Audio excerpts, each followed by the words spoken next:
freshmen singing on the. It's a good time, especially for people with Kids. little kids. Town offices will be closing at 2 p.m. on Thursday, November 20th. That's not right. It's Wednesday. And closed. Wait a minute. They're all. Oh, okay. It's this Thursday, Wednesday. Right, and the Friday after Thanksgiving, yes. So Wednesday, November 27th. Right, it's not Thursday, it's Wednesday, and closed Thursday, obviously, and November 29th. The Municipal Vulnerability Preparedness survey is available. There are lots of different ways you can access that, and we'd like as many town residents to contribute to that as possible. So go online. That's the easiest way probably, and to get to that. You know, they can actually, there's a QR code, you know, Right. that code at the, as you walk in the door here, there's a sign up and you can just scan it with your phone and it'll immediately take you to the survey. And I think it's put up at the Food Mart as well. I think there may be one of those QR code sheets up there. There is, I should say. So on the town website is the board has put together a potential policy related to the Memorial Day Parade. We'd like to have input from people in the town, and one of the later on in December meetings we'll finally discuss the input input on the comments on what we put up for at least a starting point, and so that's available on the town website to take a look at that too. The annual meeting of the Parker, Ipswich, and Essex River Watersheds Partnership is December 5th.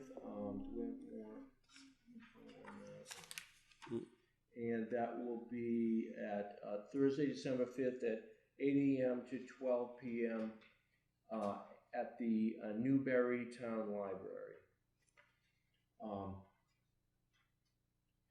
There are some relatively minor changes to the Comcast pricing as we would expect, and finally there are still some openings for this year for committees and boards of the town. Volunteer. We're always looking for new people to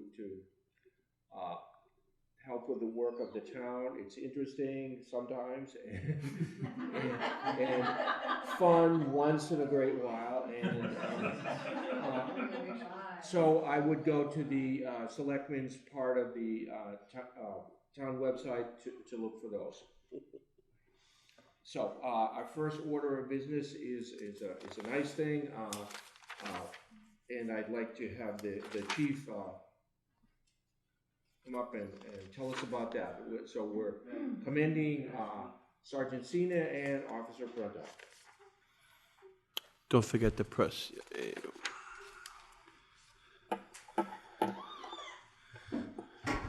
Good evening. Good evening. Everything all right? That's first test.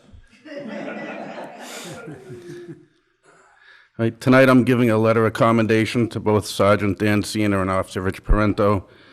This letter of commendation is presented this 25th day of November 2019 to Sergeant Daniel Cena and Officer Rich Parento of the West Newbury Police Department for their life-saving acts assisting a resident who was suffering a medical emergency on October 30th.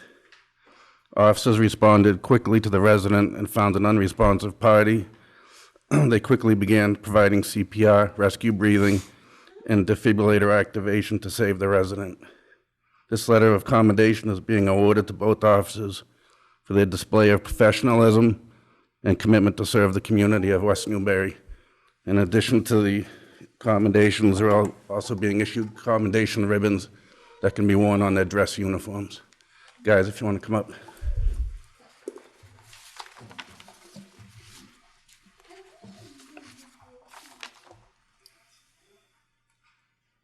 Anybody taking a picture? Thank you, good job. Rich?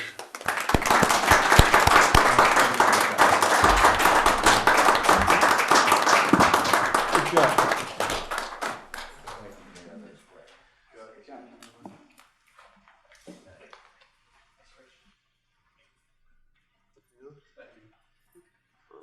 Thanks, Jeff.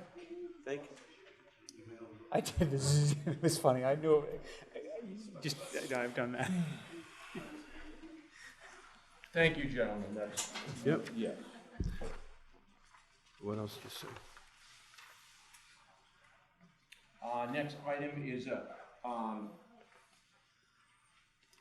joint meeting with the, Housing Authority to,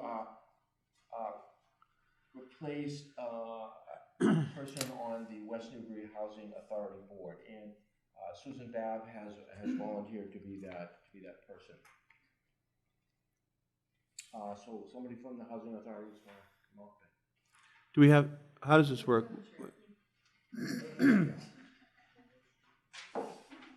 We all have to vote. Somebody has to make a motion, and then we have to vote.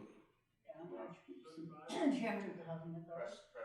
Oh, Just gotta hold it down for a second. there you go. Hey, Marge. Marge Peterson from the, I'm chairman of the West Newbury Housing Authority.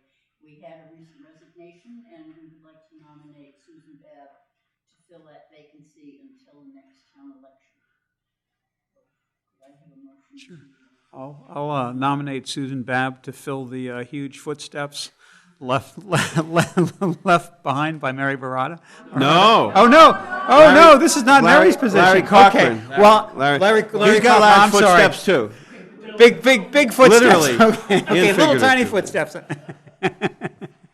In any event, I nominate Susan Babb to the Housing Authority. Second. All in favor? Aye. Aye. Kemper, aye.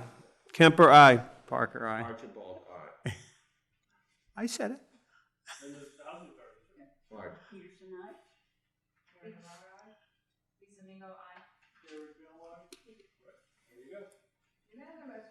Thank you. So what's the,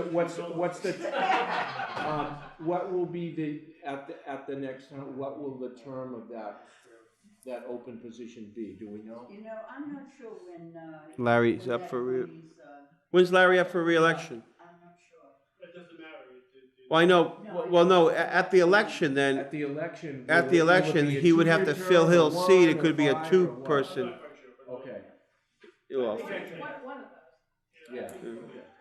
One of 5 years. we only can appoint until the next election anyway, so that's irrelevant. And then there'll be two spots open. Yes, because the one that's generally would be up for re-election, plus the remaining term of Larry's, unless this could be his end, we don't know. Right? Yes. Yeah, it is what it is, I guess. If we had a town annual report, would know. Thanks.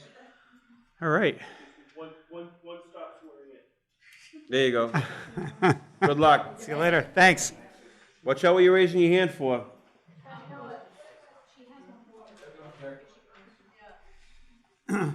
Next See you, item, Gary.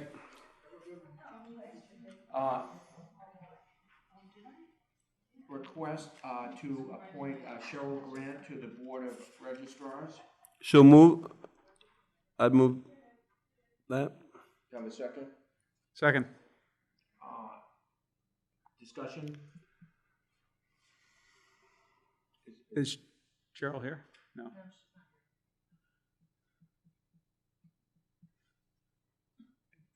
Okay, all in favor? Aye. Aye. Glenn? Aye. Okay. I'm sorry, I'm trying to get something up with the tree light.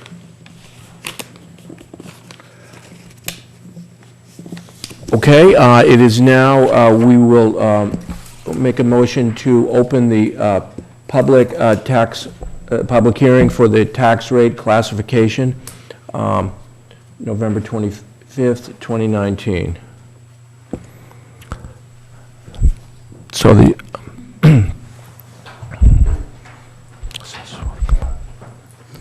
So actually, we do have the slides that were included in your packet.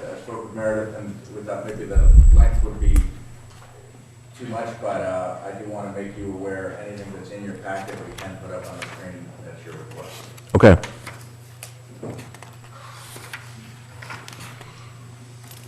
So we've kind of gone through this process before, but Rick has not, so maybe we, for his benefit, we give a little bit of the background information. So, just background, every year, the Board of Assessors and the Board of Selectmen meet to set the tax rate for the town of West Newbury, and we do so around this time of year.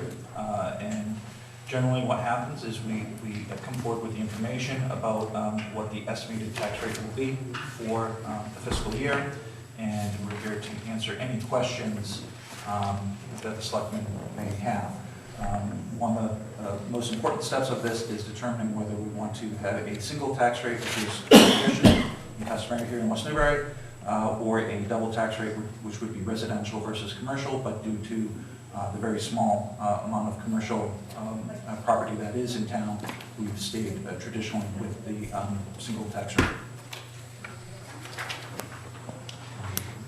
Okay. And then Meredith Stone, Chief Assessor. And right now, for FY19 to FY20, the average tax bill will increase approximately $50.47 per year. The average home will increase in assessed value by 1.2%. To offset the increase in value and stay within the confines of Proposition 2.5, the overall tax rate will decrease from $14.57, which is right now. It will go down to $14.42 per thousand for FY20. The average tax bill is expected to be $8,351.23, based on an average assessment of $579,142, compared to last year's average assessment of $569,716, and a tax bill of $8,376. So it'll only go up $50.47 per average, which is very big. If you haven't had an opportunity to look at the slides are very informative. There's a lot of information in the slide deck, so thank you, Meredith and Maureen, for putting that together. The thing that's probably most important is that this year was a good year for new growth. We had about 143,000 in new growth. New growth is new homes that come online here in town, as well as other growth that comes from people renovating kitchens, bathrooms, adding onto their homes, things of that nature. The average new growth the past 5 years has been about 110,000. So the 143 is greater than average new growth. So what would that be in terms? That's the amount of revenue generated. So what would be the value? Just like what? Yeah, just just multiply that by 14, and we'll know sort of what the actual amount of new real estate growth in the town is. So that would be. It was 9 million. Yeah, so it's about 9 or 10 million. 9 or 10 million. Okay. That's interesting. It's actually, it's about 1% of the total tax, 1% of the value in town, huh? Approximate to that, Yeah. yes. Yeah, a little bit less. I think we're going to be at, what, $15 or $16 million this year for revenue, I believe. But, about 1%. Yeah. Okay. So the Board of Assessors has a few recommendations, and we recommend that the selectmen vote to adopt a single tax rate. We vote not to adopt an open space discount, which is chapter lands, making more of a discount than they already get. We vote not to adopt a residential exemption, which we have mostly residents that are in West Newbury. If we gave them an exemption, it would offset everything. And to vote not to adopt a small commercial exemption, which we really don't have much commercial, so that's what our recommendation is to the board. I have some questions. So let's, Meredith, anything else you want to tell us first, or no? I have some right now specifically to what she just said. Okay, go ahead. So it might be prudent Okay. to ask them now. Meredith, maybe I wasn't paying attention before, but I don't remember you giving us those recommendations, the open space one, maybe you did, I'm not saying that you haven't. Are those new in the resident, I just don't So- remember those before. No, they were in here. Open space usually is 0, but when chapter land gets discounts Mhm. with farming and things of that nature, so Mhm. you could vote for it to go even lower than what it is. Okay. So, we vote that, you keep it as is, because it's very Okay. low as we have it. Okay, that's fine, I understood it, I read through it, I just don't remember, Mhm. but I could, obviously, I didn't remember correctly, that those recommendations, that, I remember the ones about keeping the single, not the business, and Uh-huh. I remember that. Okay, thank you. I would make a motion that we keep a single tax rate, that we do not have an additional agricultural exemption, that we do not have a different rate for the small business one, and what the final one is Residential discount, residential discount, yeah. do not. Do not, yes. I'd second that, but we will have discussion, right? Yes, Right now? right now. So, I have a question. I can't find the material I was looking for, but Which one? I thought there was potential to have a different rate for large commercial or There industrial. is. Yeah. Industrial. Yeah, you can and- vote on that. Well, and I saw your note here that the gain would be minimal versus, as compared to the, what would be required to do it, how it would kind of bog things down. But I'm just kind of curious, so. So if I I'm- did I'm the assuming- maximum if I can just finish the question, I'm assuming that in this community, that the majority of the value for large industrial would be basically the infrastructure for communications, for the phone company, the cable company, the electric company. Where does that, do you know roughly where that lies in relative value? So the aggregate value of all the properties in town looks like it's a little under $1 billion, which is an amazing number for a little town like this. But, so roughly, what would be the value of all of that infrastructure for the utilities?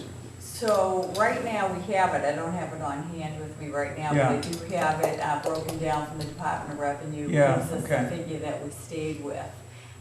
We could get a private company to come out and value it differently. Yeah, Department of Revenue values it a little bit low. yeah, If I put in the budget, next year, where it'll probably be about $8,000 for me to have a company come out, and we could probably get another 20% from it. The problem is, if we get more value from them and they decide to dispute it, they have big lawyers, a Yeah. lot That's of what I was power thinking. behind them, Yeah, okay. opposed to, it would cost us so much. Okay. So that's something we have to think of the offset. okay, that's of good. what we I would just want, that's good explanation. I just wanted a little bit more understanding why. Yeah, I try Yeah, to stick okay. with, I mean, a lot of assessors have fought it. Yeah, And, Boston has a lot of money and powers, but it costs a lot to fight it too. yeah, okay. And is it worth it, Okay. I'd have to hire a firm to see that. Yeah, okay. I would think the legal bills would be greater than the gain. Yeah, I hadn't even thought about I hadn't thought about that aspect. I just saw some dollars out there and I said, well, what would it take? Yeah, if we bumped it up a it's- little, yeah, it sounds like would it be would, yeah. okay? Maybe, but Yeah. if they say no, we're in trouble. Yeah, yeah, okay. It may cost Right, us. yeah, okay, yeah, it's a But I could gamble, look yeah. into it. But we would be able to charge the maximum shift, $15.29 for commercial, industrial, personal, and then we'd go to us $14.40 is the lease, which is only 2 cents difference. Right, Which is an $11.58 change, Yeah. maybe $83 yeah, for a yeah, household. it's true, right, Opposed to yeah. 880. Yeah, and then there's the risk that we run up big legal bills and get nothing. Yeah, so we may So, make some, we may end Yeah, up okay. costing us. All right, thanks.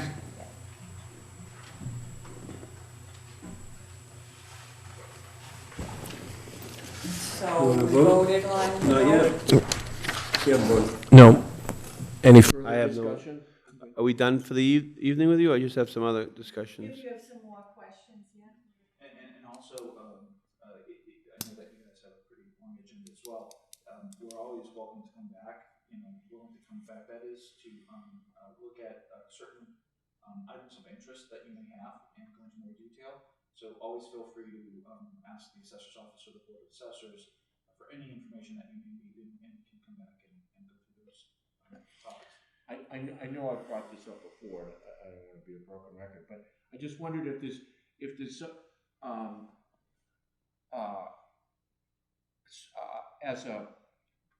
I have a summer property in Rockport, and we get our personal property as a non-resident. Our personal property in our house is we pay excise tax on that, as well as the value of the property itself.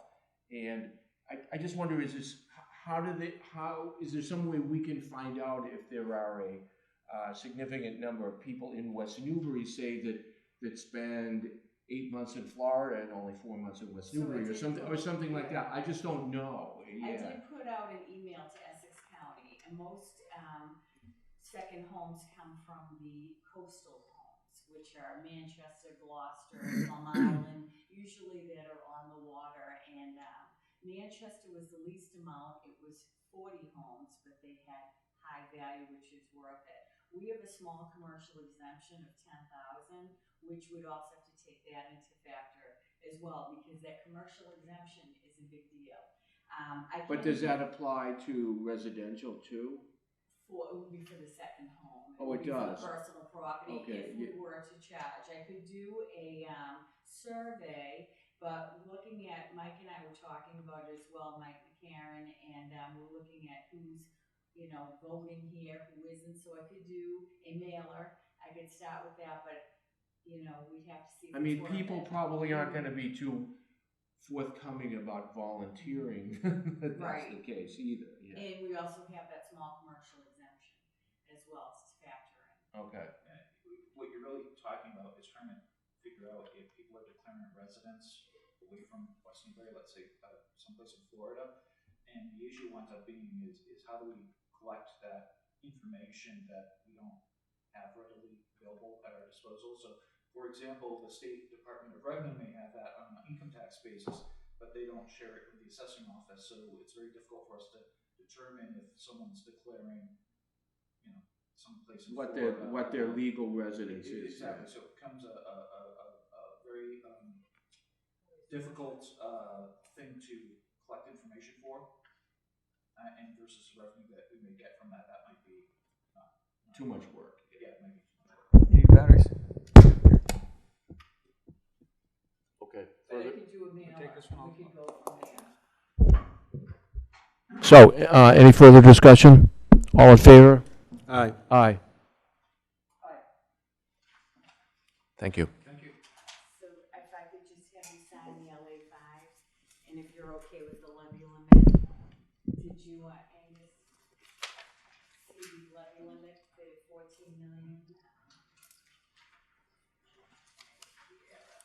14,099,8754. If we went with that levy limit, we would end up with that. Glen Pen.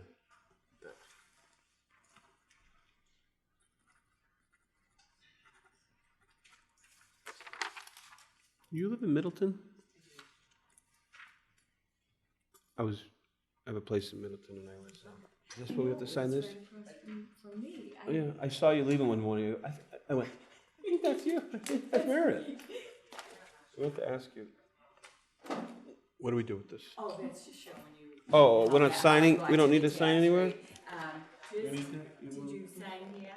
Yep. That's fine, and that's just the PowerPoint. Okay. Did you want to see this? That's where we got the assessed value. The levy divided by the assessed value times 1,000 gives us the tax. Okay, I'll just so people that are listening, so a residential factor of 1 yields a single tax rate of $14.42 per $1,000 of value. So how does that come out?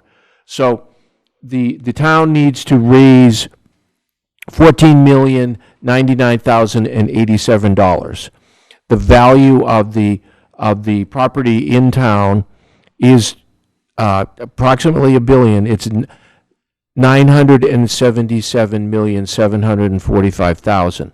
So the 14 million into that yields a tax rate of $14.42 per thousand that we need to raise in order to, that we need to charge in order to raise $14,999,000.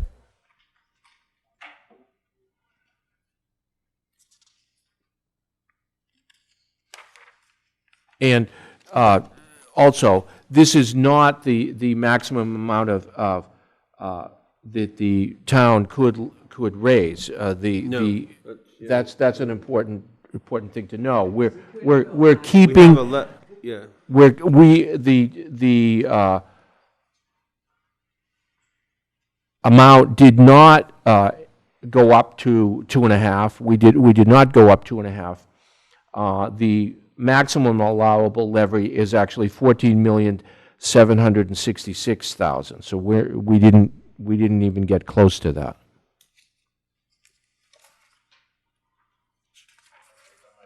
Another piece of context that certainly this board will remember well is, right about a year ago at this time, the board approved the tax rate that was just a penny up from the prior year. But then when the tax bills came out, people saw increases, and that was because of the values that had gone up. So we moved a level tax rate. So I think what the board has voted here with a lower tax rate is going to offset in many cases the increased value. People still may see a bump, as Meredith said, the average increase would be about $53. But I think this is, I think reflects more kind of coordination of the tax rate with the amount to be raised in the budget that was approved last spring. And this is also affected by the 400,000 use of free cash from the special town meeting in the fall. That, we can't forget that. Okay. Thank you.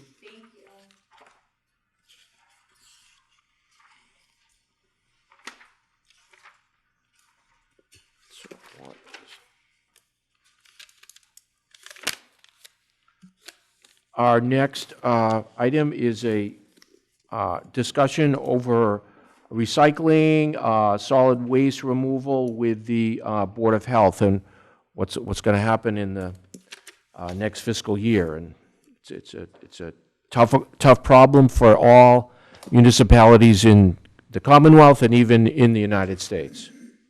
Sure.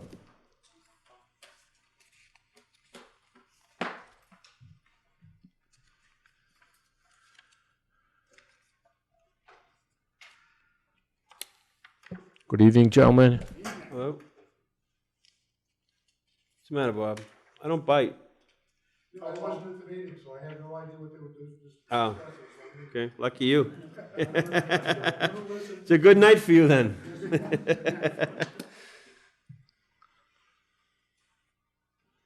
So Blake, why don't you give us a little, just for, briefly, like, what is the status of Trash. trash and recycling in the Commonwealth? And first of all, I get asked this all the time. Why don't I just put if recycling is such a pain, why don't we just put the recycling in the trash and throw it away? And we can't stress this enough. We can't do that. That is not allowed by the Commonwealth, even though the capability of recycling is diminishing all the time.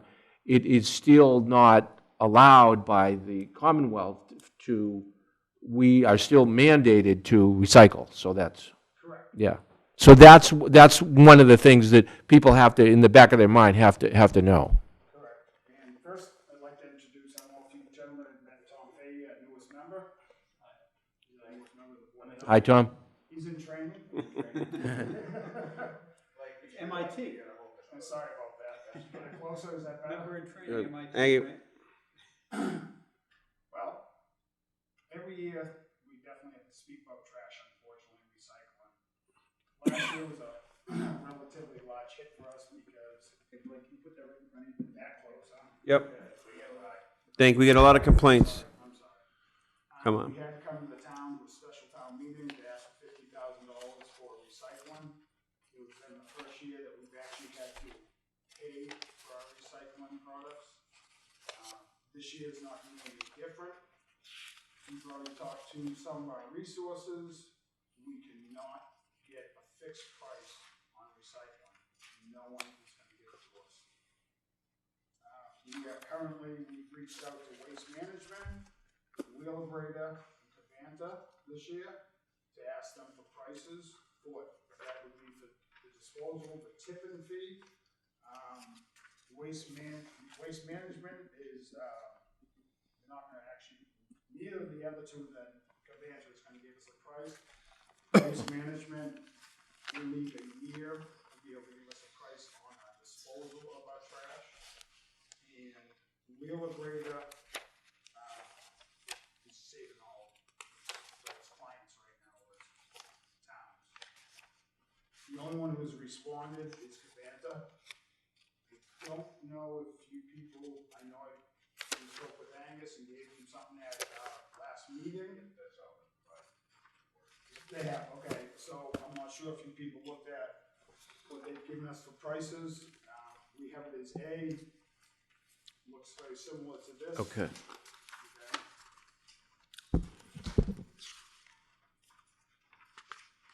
Angus, can you, 68, okay.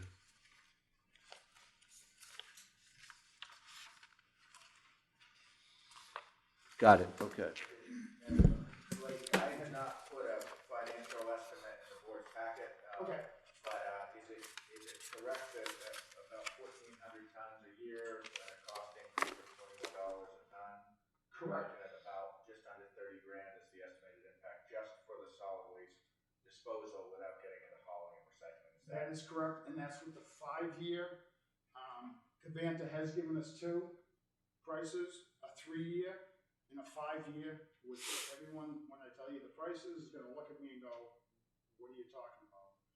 With the 5-year plan from Cavanta, they're gonna start out at $95 a ton, which we're currently paying $69 a ton for our trash. And it goes up annually about 3%. For a 3-year contract, they're gonna start it out at $90 a ton and go up 4%. With the disadvantage of the 3 would be that maybe after 3 years, we're out of luck, is that it, or what? The only thing I can make heads or tails, and I do follow this very closely, is the uncertainty. Yeah, Where trash is going. that So it 10 might even be worse. Yeah, that 103 in the yeah. 4th year could be 125. That's It what I could mean, potentially, yeah. Absolutely. Not going No down. circumstances to that, but that's the only thing that. That makes sense to you, yeah, okay. You know, is the uncertainty of it. So no other companies, there's only really 3 companies we can deal with locally. Once again, Wheelabrator, Waste Management, and Cavanta.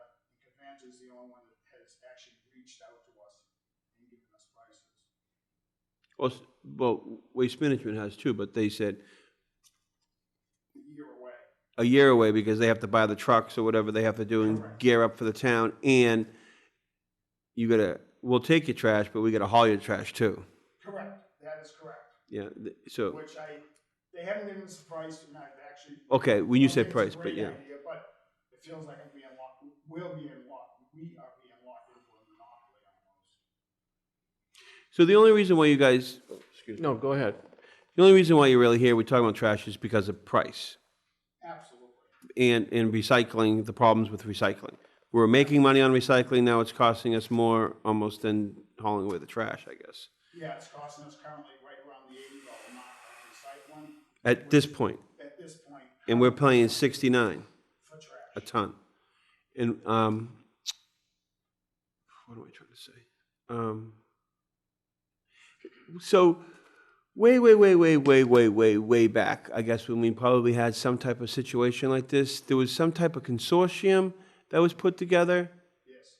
And it wasn't a good idea, I understand, but was that because we're trying to get like buying power almost? It's almost like getting into a health connector or, you know, something like that. You get more people in a health thing, so you have more buying power. So we were part of a consortium to get our waste, and we thought it would be a better idea if 14 or 15 or 25, whatever it was, towns get together and say, hey, listen, we guarantee you this much tonnage a year to do.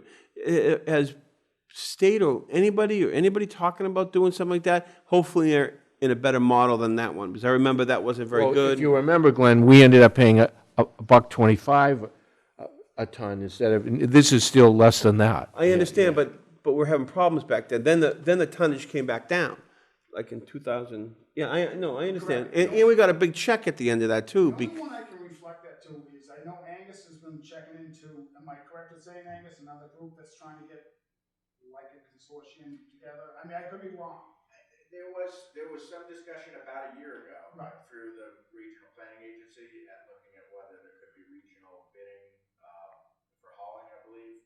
But, there's some turnover now going on with leadership, and I haven't heard anything about that from MVPC since last fall. Okay. So, and one of the other problems is other landfills are closing. Correct. We have 3 places where you incinerate the trash, and the state doesn't like that. And No, I wouldn't say they don't like it. well, But, there are no, very, very careful on where we. and there are no more applications even in the pipeline to make new incinerators to try to take care of our trash problem. Because there are a bunch of new environmental things to have clean or whatever, all that kind of stuff, to come up with the standards.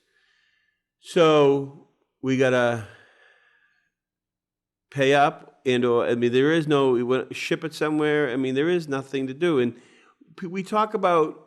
And I read through this. This is pretty. Thank you so much. Really, for this. the only thing we can do is make less trash. That's Yeah. basically it. So that's another thing that I was going to talk about. And I use this analogy in town for our roads. Same with trash. I do. Because people go, oh my God, I love your roads. They're paved. They're in the wintertime. They're the best. I'm driving. I go through Georgetown, whatever, right? I'm not cutting any other town down, but I'm just saying, the best I said. Yes, you are. I go, well, there's a price to pay for that. Unfortunately, yeah. You know what I mean? We have people go, oh, Gary Bill does a great job. He does do a great job over those years, but the taxpayers were giving him the money so we could do that good job. The other towns, you go into Newburyport, and one of the reasons why, because they didn't have any money to do the sidewalks and the roads. So we're very good with trash too. And that's my point being that way. I could, once a week, I could throw away a mattress. Right? Is it once a week or once a month?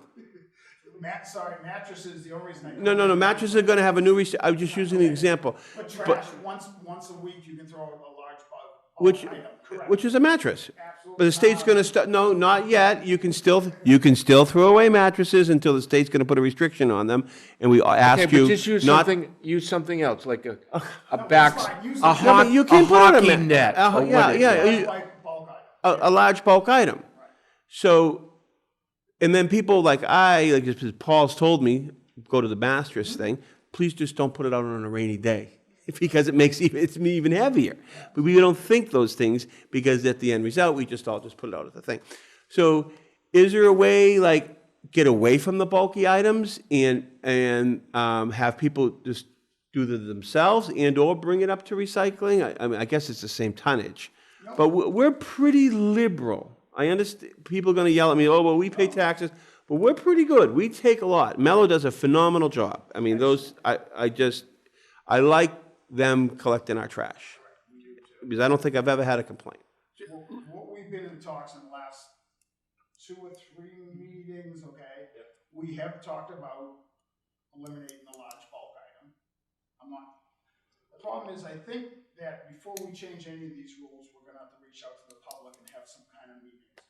Because we put out a poll, I'm sure all of you looked at, and we had some feedback that, I'd say most of it was negative, but that's okay, we can deal with that.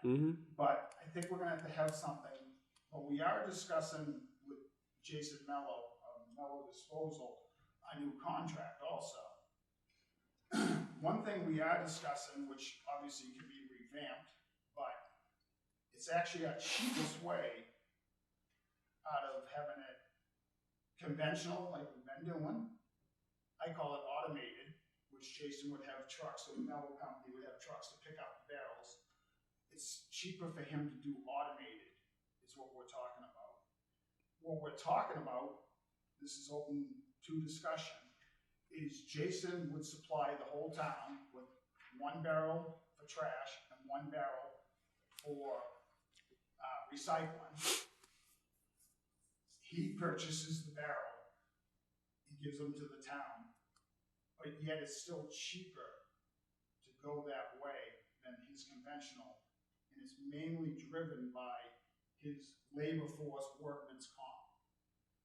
But what we are talking about is 164 gallon for trash and 1 for recycling. So just for everybody to understand. So how to does put it that into- compare with Yeah, to what put it people into real life. usually do? So we've Yeah. all seen somewhere in our travels, those big trucks that take those big ones and that's what you're talking about. Yep. One of those big ones that we've all seen it.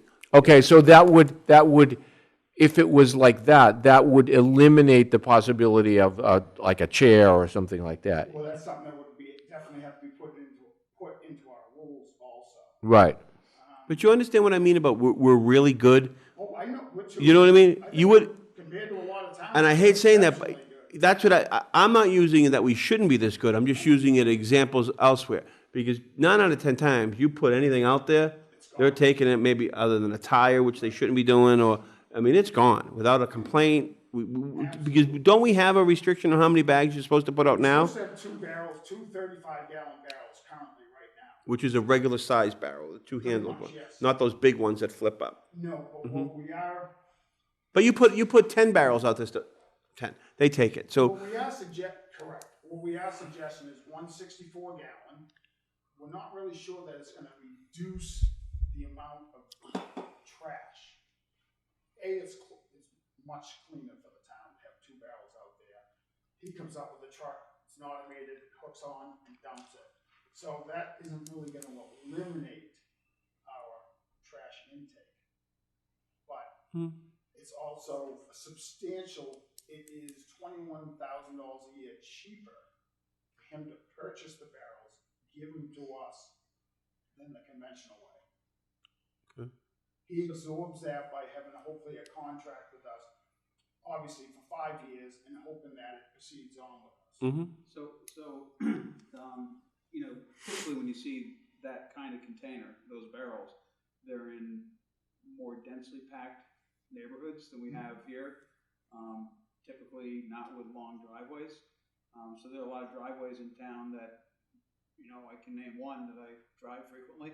I can name 2, me too. It's 250 yards long. I know of another couple up the street from me that are on hills that get your heart rate walking up it in the best of days.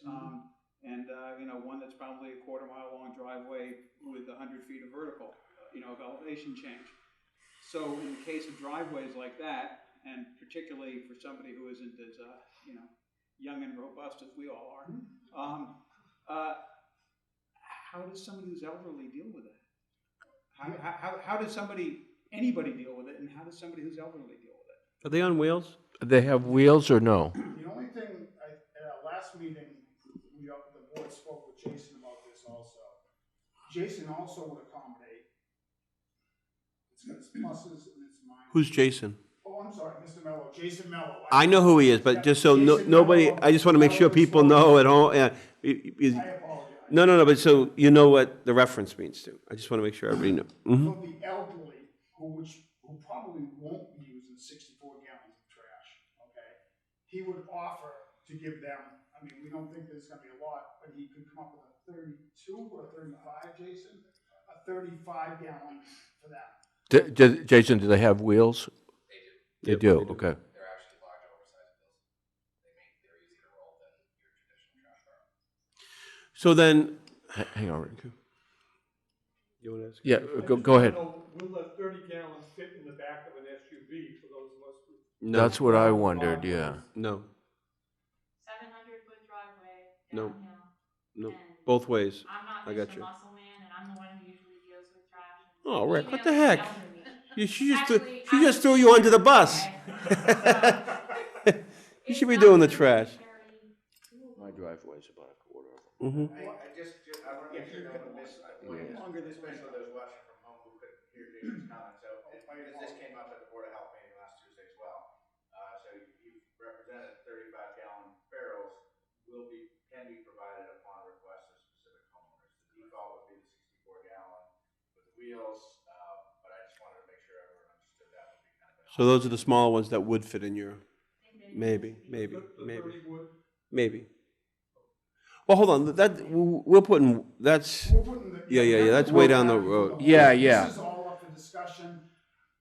So hold on for 1 second. So that whole concept, so we saved $21,000 a year. Correct. Times 5 years. Let me be Yep. clear, the increase is 21,000 less than it would be. Yeah, Right. okay, yeah, okay. It's Yeah, not yeah. saving. Instead of costs going up by $100,000, you only go up by $79,000. Right. I got that. I know. No, but I got that. So to make that much of a radical change, just say that's a radical change. I understand $21,000 is a lot of money, but then it's over 1,600 households or whatever. Is it worth doing it that, or trying to, or if we exhausted every other avenue we could possibly can to try to save money and do that? Because that is a radical change. Right? I mean, no, I don't mean radical in a bad way. It's a whole different way. It might be better, I don't know. I think we're definitely trying to save as much as we obviously can, which is up to each resident, obviously. But in the same token, this is the way of the future. Within 10 years, Jason probably won't have a truck that's, I'm not trying to speak to you, Mr. Mello, but probably won't have a truck that's manned with a guy on the back. It's the way of the future. Workman's comp, his workman's comp went up to like $10 per 100, which I thought was just, being a business owner, I thought was absolutely ridiculous. And that's 10%. Let me ask you. Eliminate these jobs, unfortunately. Let me ask Jason this, again, thinking about the idiosyncrasies of the town, there's a lot, we don't have a lot of Please. we don't have a lot of sidewalks. We have a lot of just dirt on the side of the road. Do these things have to be perfectly straight up and down, or will, in other words, with uneven roads and no curbs in some areas and stuff, does that throw off the mechanism? No, as long as it's facing the right direction towards the street, it's fine. It has an attached lid, so the hinge for the lid has to be towards the curb, where the opening is towards the street. But it's a sturdy, heavy-duty barrel, large wheels, easy to maneuver, easier than the 45-gallon barrels you're going to buy from Home Depot, things like that. The brake and the wheels don't even work and all that. So when Aunt Sally comes over on Thursday and she has a couple of too many martinis and backs over mine and breaks it, is the homeowner then required to do a new one, or? No, we would replace them, but realistically, the chance of that happening are pretty slim. You might break a wheel. In 12 years that I've been doing it, I've replaced some wheels, but that's it. I can't think of a handful of carts that I had to replace the actual cart. Might have to replace a lid, but those are easy. And so I have 17 kids, and I pay $27,000 a year in taxes, and I think I should have 2 of them rather than 2 trash and 1 recycle. That's been, indeed, I'm just, no, you have to stick with one. The only thing that we have discussed, and the only thing that would differ from that, is that if you had a different address, now hear me out, if you had a legal address of an apartment. A two-family or an in-law or whatever, you're paying. But an in-law is totally different. I hate to tell you. Well, you don't have to hate to tell me, just tell me. No, I mean, basically, if you had a legal apartment that said 26 and then 26A, you get 2 barrels. Okay. Everything is open for discussion. And I'm sure tonight there's going to be many things on Facebook that I'm sure people are going to like and don't like, and that's fine. people have to understand this is preliminary. But at the end of the day, the only way you can divide it is if you have an in-law and it's just an in-law, we can only give the address 1 barrel. Perfect. I have no problem with I that. think it's the only fair way. That's just my opinion. But it's up to the board and the rest of the town to hopefully make these, rules up as we go, I hate to say. Okay, so that takes care of $21,000 hypothetically. And so, but we're still seeing a big increase in a big uncertainty with recycling and trash pickup. So I had I had a question earlier when you said they couldn't give you a fixed price for recycling like we could get for the trash tonnage. What does that mean? Is it go month to month or delivery to delivery? I mean, how non-fixed is it? Month to month. Correct, Jason? Correct. Now, is it like a commodity in the sense that you kind of know where it's trending? So you might be sitting on some recycling at your place. You know what I mean by that? You might be sitting on some recycling at your place. And this month it's $42 a ton. I'm just making it up. But next month it's going to be 36. So you sit on it and then bring it all over there on the next month. I mean, is it going to be that much, or is it going to change pennies? I personally don't sit on any recycling. It goes to my facility, we reload it, it goes straight to Charlestown. Charlestown's owned by Casella Waste and Recycling. And whether or not they sit on it, I can't answer You know that. what I mean, yeah. It's like But their taking- monthly price is based on what they got in revenues from the previous month, less their operating costs. And we can't do anything on the consumer end, the household end, to try to make our recycling worth more money? No. I mean, I read, it's more of a It's rhetorical a question. Yeah, I'm making it was sure. very discouraging reading that. Yeah, I know. no I matter asked that how question good we because do it, people are it's- gonna- it's- There's no market for it. And but There is not. Wasn't there some reference to, in the recycling, it was a little vague, there was some reference to the biggest problem in the recycling was bags, I think is the way it was phrased. You're And is absolutely that- correct. Plastic and that's- bags. Yeah, so I'm just trying to kind of clarify that, so if we were able to get people to, be more careful about putting certain, specific types of items in there, excluding them from the recycling, how much would that benefit? Huge. Well, I definitely want to comment on that because Jason has brought it to our attention many a time. You could put 100 tin cans, okay, even worth 5 cents, all in a plastic recycling, in a plastic trash bag. It's trash. They don't open it up. So we just took 100 cans that you could have recycled right in the trash. Or if you put a pizza box in with all your Amazon boxes or whatever you get, Contaminated. you can, a pizza boxes are not, because they have the oil and stuff, they're not recyclable. Yeah, so the question is, or to me at least, one of the big questions is what could we do additionally? How could we, Educate. how could we educate? And I'm not putting you on the spot, it's just like, how do we do that? How do we educate people so they understand that there really are consequences when they don't pay attention to what it's the old, out of sight, out of mind thing. My trash goes away and I don't think about it, but it makes a difference. It hurts. I know people at home are gonna laugh at me for this, Yeah. okay, and that's fine. Go on to our website. We've also put on our website, on the Board of Health, okay? What was the name of the website called? Best practice clean recycling on the tab. Say it again? On the Board of Health website, on the left-hand side, where all the tabs are, go to practice clean recycling.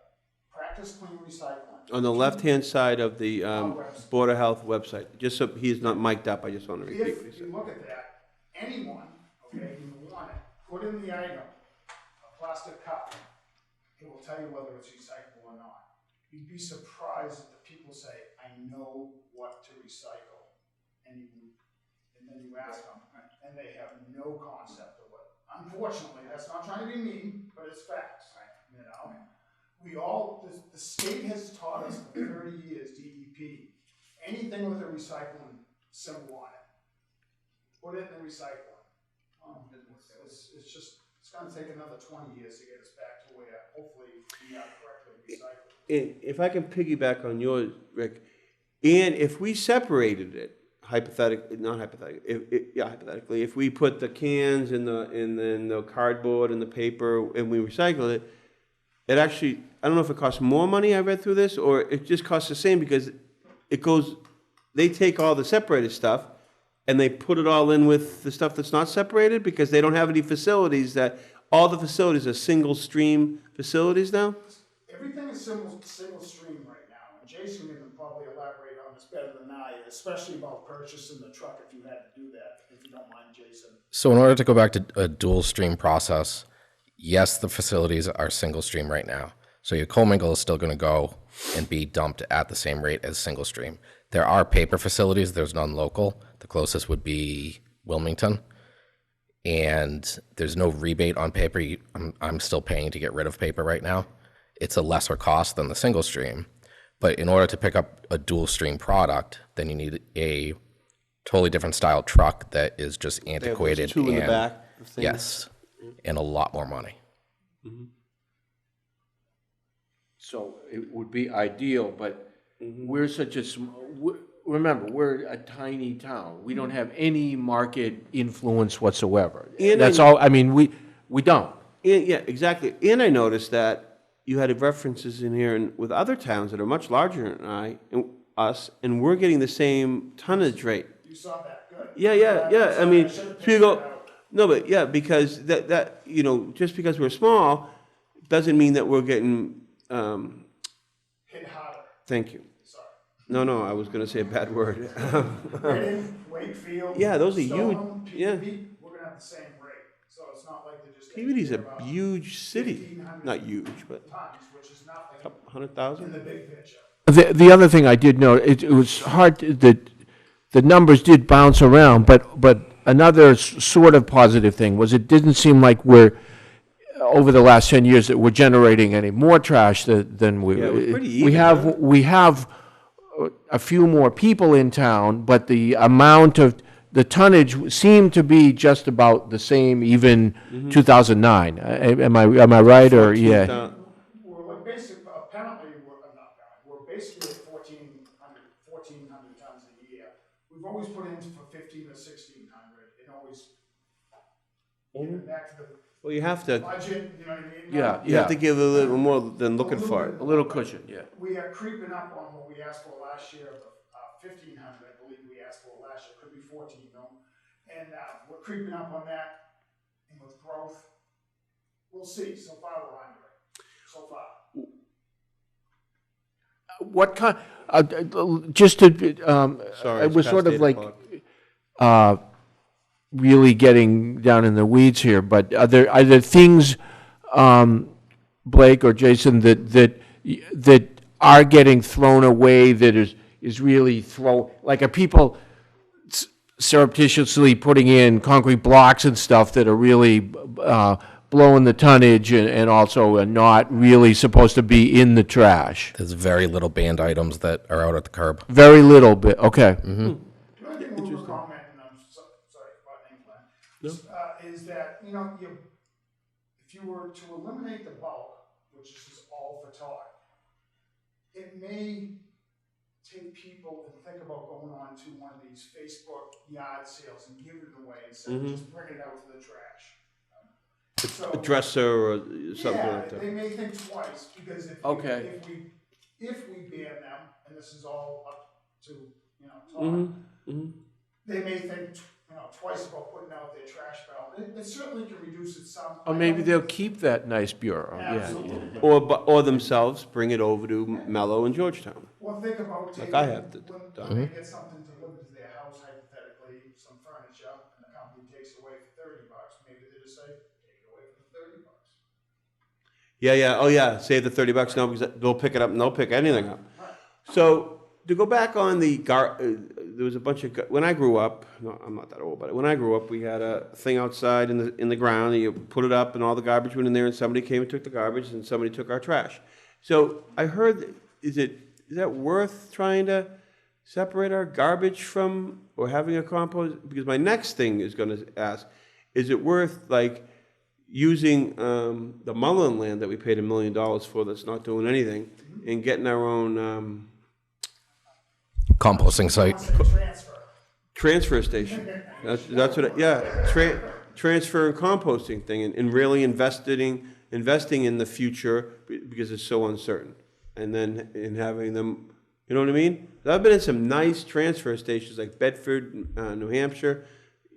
You know, during this time of the year, there's a lot of politicians that are running for president. You go visit them. They're always at these transfer stations on Saturday morning. As a friend in my town that we go and we talk to them. Seriously. So, I mean, that would be a huge investment, but then you have to think long term.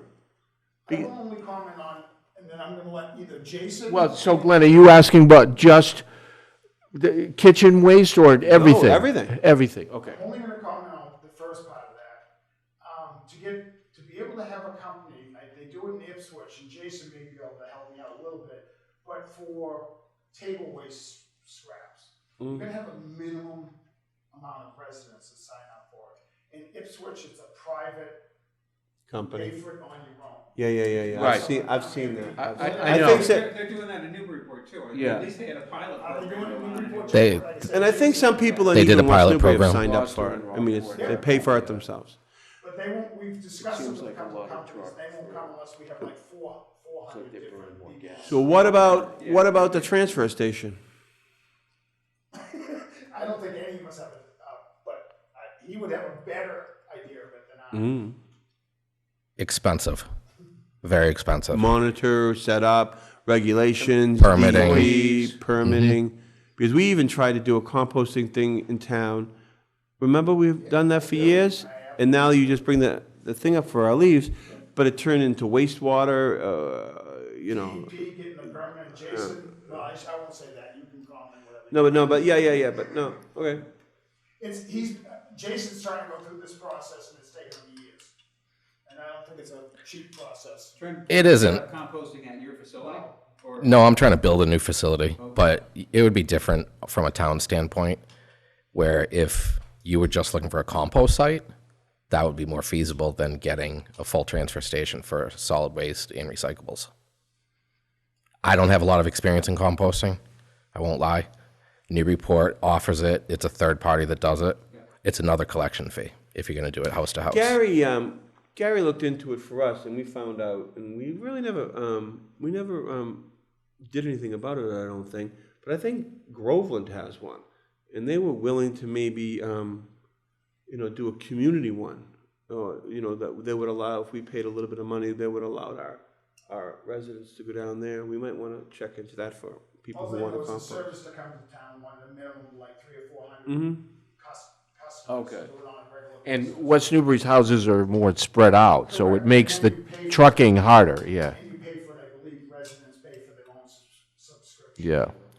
So this contract ends in 2021, I thought? 2020, Because- 2020. No, right, No, because- this year. I know, but I saw something else that was an June amendment on 30th of something that 2020. had a 2021 thing on it, and I wanted to ask that question too. No. It was, I'll look at it. When the notary's term expires, on the contract extension, maybe that you were looking at? Yeah, because it said the terms and whatever of I'm two, sorry, it wasn't an extension, it was something of 2014 and, I don't know, it's there, and it said 221 on it, and there's a bunch of signatures. So hypothetically, if we wanted to go, it ends up to 2020 fiscal year? June 30th, 2020. Which is this year. Yep, of next year, yep. No, it's not, it's this year. Yeah, this fiscal year, Yeah, yep. Let's just So- put it this way, in 6 months or 7 months, it's up. yeah. I got it. So, yeah, I got it. So, the reason why we're talking about it is because there's gonna be a big change, because there's a big change in pricing, and we need to start working on our budget, so we need to decide which way we wanna go probably. Right? Because we need to sign a new contract, and we need to try to start understanding how much it's gonna cost, and that's gonna be a huge increase, for trash. And 36 and 21. and it has nothing- $57,000 approximately between pickup and disposal. The term of the person, just to the term of the, follow Blake's comment, so the current year for the hauling The is a notary. fixed cost, which is, by the way, it's the same cost as last year. 19 and 20, we didn't have an increase in hauling costs, and that was $214,680 was a fixed fee for the year. And the proposal for automated is about $240. 260 261. Oh, auto was 240, I'm Yeah, sorry, you're and correct. then for conventional, it would have been 261. Correct. So we're talking, as Blake said, it's, we're talking about orders of magnitude about, what, 26,000 in the hauling. And about 36. And about, yeah, for the There you go. disposal. So that's a combined of, what's that, about, 57? Yeah, 57. 36 and 21. Which unfortunately is about a 20%. I just run real quick, it's about a 20% increase. Then on the recycling, my guess is we're probably dealing with, we'll get into this in budgets, but probably about the same as the current year, which is a big increase from prior years, but. We had zero. Right, because our tonnage is uniform. Right, it was nothing before. So to go back on my question, so we finally figured out when this is all gonna end. So we make a decision, when would you need a decision that we will, if we wanted to go with this automated thing, obviously sooner than later, would you be fully operational, July 1st with our new contract or Jason no? would be, I would think it's up to you people want your numbers by. No, I'm talking about, is he gonna be able to have enough barrels? No, is it feasible? Yeah, if in we the- say, yeah, this is by the way Ju- we wanna go. If we decide to do it in July, can we do July 1st, it? Are we doing it? I need about 90 days to get the carts ordered, delivered, and So, put at each house. So 120 would be better. It's on us. yeah, it's not on him, it's on us. Because I saw a lot of things in here about, you had to order trucks, it took a year, and this and that, and that. I understand, I just wanted to make sure that if we want to go through this, all of a sudden he goes, well, you should have told us, 2 months ago. We can't do it now until, whatever, okay. So you already have the adequate trucks to, because you're servicing other communities using that system already. Correct. And you have adequate trucks in your fleet to handle West Newbury as well. I will, yes, by that point, yes. Jason, what might actually be helpful is if we just, has anybody moved to that recently to just see, just so we could talk to people in those towns to see, Exactly what I was gonna say. see how they went with the transition? Or like, what was their biggest complaint that you heard after, Yeah. You want it to go seamless, we all do, but like when it gets operational, like what was the growing pains or whatever the heck you want? Newburyport and Amesbury converted to automation for single stream recycling back in 2008. That's a while ago, okay. Yes. And the one mistake I made was I did not put an RFID tag inside the cart, which you can have put in from the manufacturer so that you can track that cart, because that cart stays with the house if someone moves. So I had a lot of carts go missing.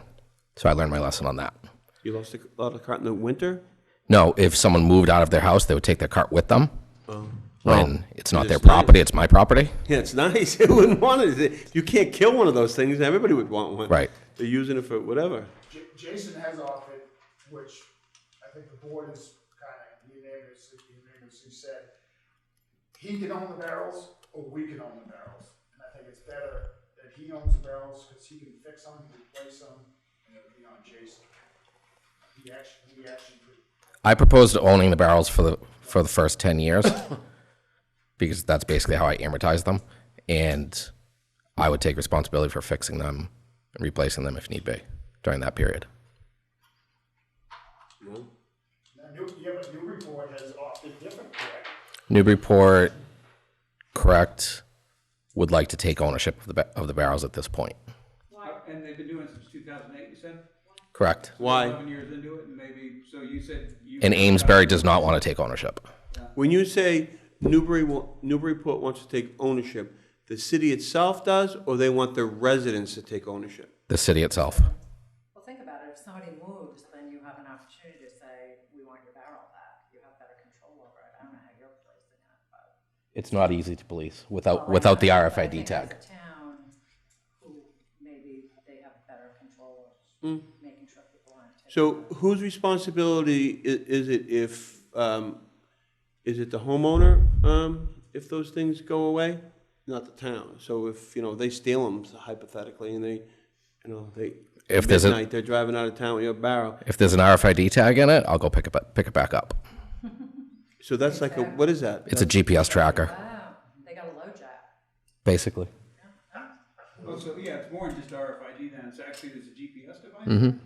Oh, wow. And the battery never runs out? I don't really understand the technology behind it, I'm not gonna lie. But you've gotten them? I have not, but most towns now, that's what they do. No, but have you traced down barrels? I don't have any with the tags in them. Oh, not yet. Oh, you've learned from your mistakes so that Yes. you think it's So important. it's like a dress, you got a dress that marshals and they don't take the tag off. Okay, I so have so one more- we've I have one talked. more- yeah, I have one more Okay. question. One more question, because this was asked of me. So, Aunt Sally had a little too many martinis, and I didn't realize when I was getting in her car that I faced the barrel the wrong way. Mm-hmm. What happens? You don't pick it up? Doesn't get picked up. We will pick it up during the learning curve process. Say it again, sir? We will pick it up during the learning curve process and we'll put it back the way it's supposed to be. But Yeah. there has to be a deadline Of at course. some point that it has to be That's correct. fair. No, that's fair. Has to be, because then you're not making any money. So you've put out the barrels, and you're getting the guy out there, and then it's slowing everything down, and you're paying him overtime. Correct. Got it? Why did Newburyport say they wanted to do their own barrels? That was just their decision. They do a lot of goofy stuff. It, Okay, we almost done? Because I want to go get my trash, because I want to go through it. I saved it. My pickup day's on Monday, so I saved it from today so we can use. Listen, we talked this morning, what did I ask? I know, I already said your bedtime's 8 That's my o'clock. bedtime. That's Mr. Kemper, if you don't get out of By 8 o'clock. I'm trying. Your problem is I read all the materials this week of my whole packet, so I have a ton of questions. I'm done. All I have to say is, one of the reasons why I said that, the reason why we're here tonight is because of price. That the town is very happy with Mello. I mean, I've never, as a selectman, I don't think I've ever heard a complaint about him. And I'm gonna miss those guys at 5:30 in the morning at the food mart on Mondays and Fridays, if we go automated, but other than that. oh, they'll still be there. I don't know if anybody knows that. That's where Donald lets them park, well, he's passed, but lets them park at the food mart. And that's where the trucks pick them up and they come in and get coffee and stuff before they get on the The trucks. worst part to it, and I'm being sincere, even though he has only one gentleman, that we have one person on the truck picking up the trash, it's actually will take him longer. Because when he has pickers on, he can, on, small streets, they can run across the street. Now he has to go around each side. Pick up, so he loses time, but he doesn't have two people in the back. Correct, Jason? Correct. Can you, okay, without talking about this too much, because I know. There will be certain streets that the barrels would have to be placed on a certain side of the street. Okay, like that's what I was one-way- just gonna say. One-ways because we and can- things like like my that. street, you'd probably want them all on the same side of the street. I live on a dead end. Okay, that was my question. Never mind. So what do you want direction from us? Is that what? I don't know that we ever, I don't want this to come off sarcastic. I think No. It's up to the Board of Health to, in the past, to, do what we need to do with trash. But certainly, continues to be the case. but That your is, your it certain is. input will help and with the community, because I'm sure there's gonna be a little uproar before we actually make this final decision. In my opinion, we're gonna need to have some public discussion about this whole trash.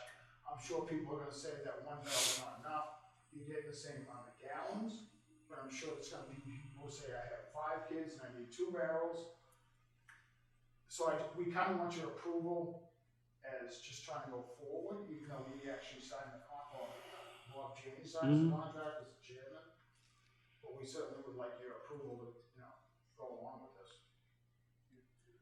I mean, I think it sounds interesting. I just kind of want to flip back just a minute, regarding the whole education topic and what additional steps could be taken there, because, for instance, composting, there was a time, I think West Newbury at one point, had a program for composting containers. I know other communities have done that. So, I mean, what steps can we take to try to, Well, there's no- reduce the tonnage and also, increase quality of the recycling, the cleanliness, if that's the right word for trash. Enough trash talk? But Rick, unfortunately, we can have the best materials in the world and nobody cares. Well, it's all aggregated regionally. Yeah. Anyway, so. That's the you problem. can have the most pristine recycling, but it's all. You're getting thrown in with people who don't. Exactly. because of that single stream. So really, it's reducing tonnage and then lowering cost of. Correct. I wouldn't say that 100%. Say what, which one? Yes, everyone's material goes in together, but every load that I bring to the facility gets graded, and they have an ABC system. And if your grade, the price that I give you every month is based on an A grade. If it comes in as a B or a C, then they up the price. Can you increase tell the us price. how well we've been doing, like, off the top of your head? I've never been downgraded, knock on wood. So you, hold on. So you've always been A? Yes. From West Newbury? From all the towns that I do. And the only stuff that I bring to Charlestown is the material that I collect. So Newburyport, Amesbury. The percentage that we're at, or your facility versus the water one, we're at what, 5%? I think, I do forget. So as long as I'm under. What's your question, Yeah, Blake? What does that mean? What does that mean?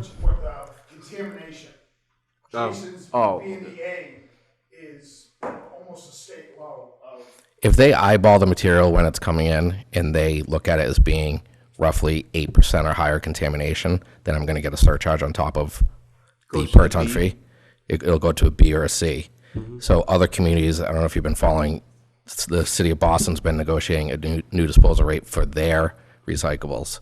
So right now, this month, we're paying, I believe it's $78 and change to dispose of the recyclables. The city of Boston will not commit to a contamination rate of less than, I believe, 21%. So in turn, the recycling facility will not give them a price lower than about $125 a ton, ever. Because they've already just said, oh, our people aren't doing it well enough, we can't guarantee it. Right. Okay, so we're already at a pretty good. Your recyclables are clean. Plastic bags are really the only contaminant. So Jason, do you think that's because the households are generally doing things well, or is that because your crew isn't picking up things they see, or? No, I think the households are doing well. That's a good question. So if they see someone puts out a barrel and it's clearly contaminated, will they? They won't pick it up. Okay, so it sounds like it's a combination. The homeowners basically learn to do things well, because if they leave something that's not good, it won't be picked up. Correct.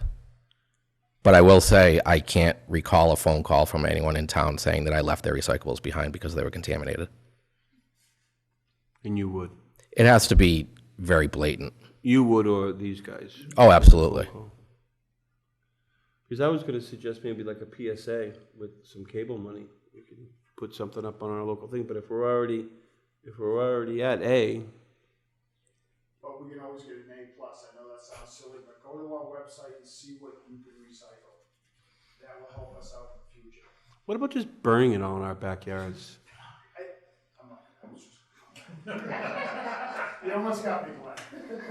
I mean, you should see the side of my yard when I dug up to do a fish pond one time. I mean, the things that I've dug up, they used to just bury in your side yard, I guess, because I have a house that's 1800 years, from 1800s. If you ask Jason one last question, I mean, not being honest,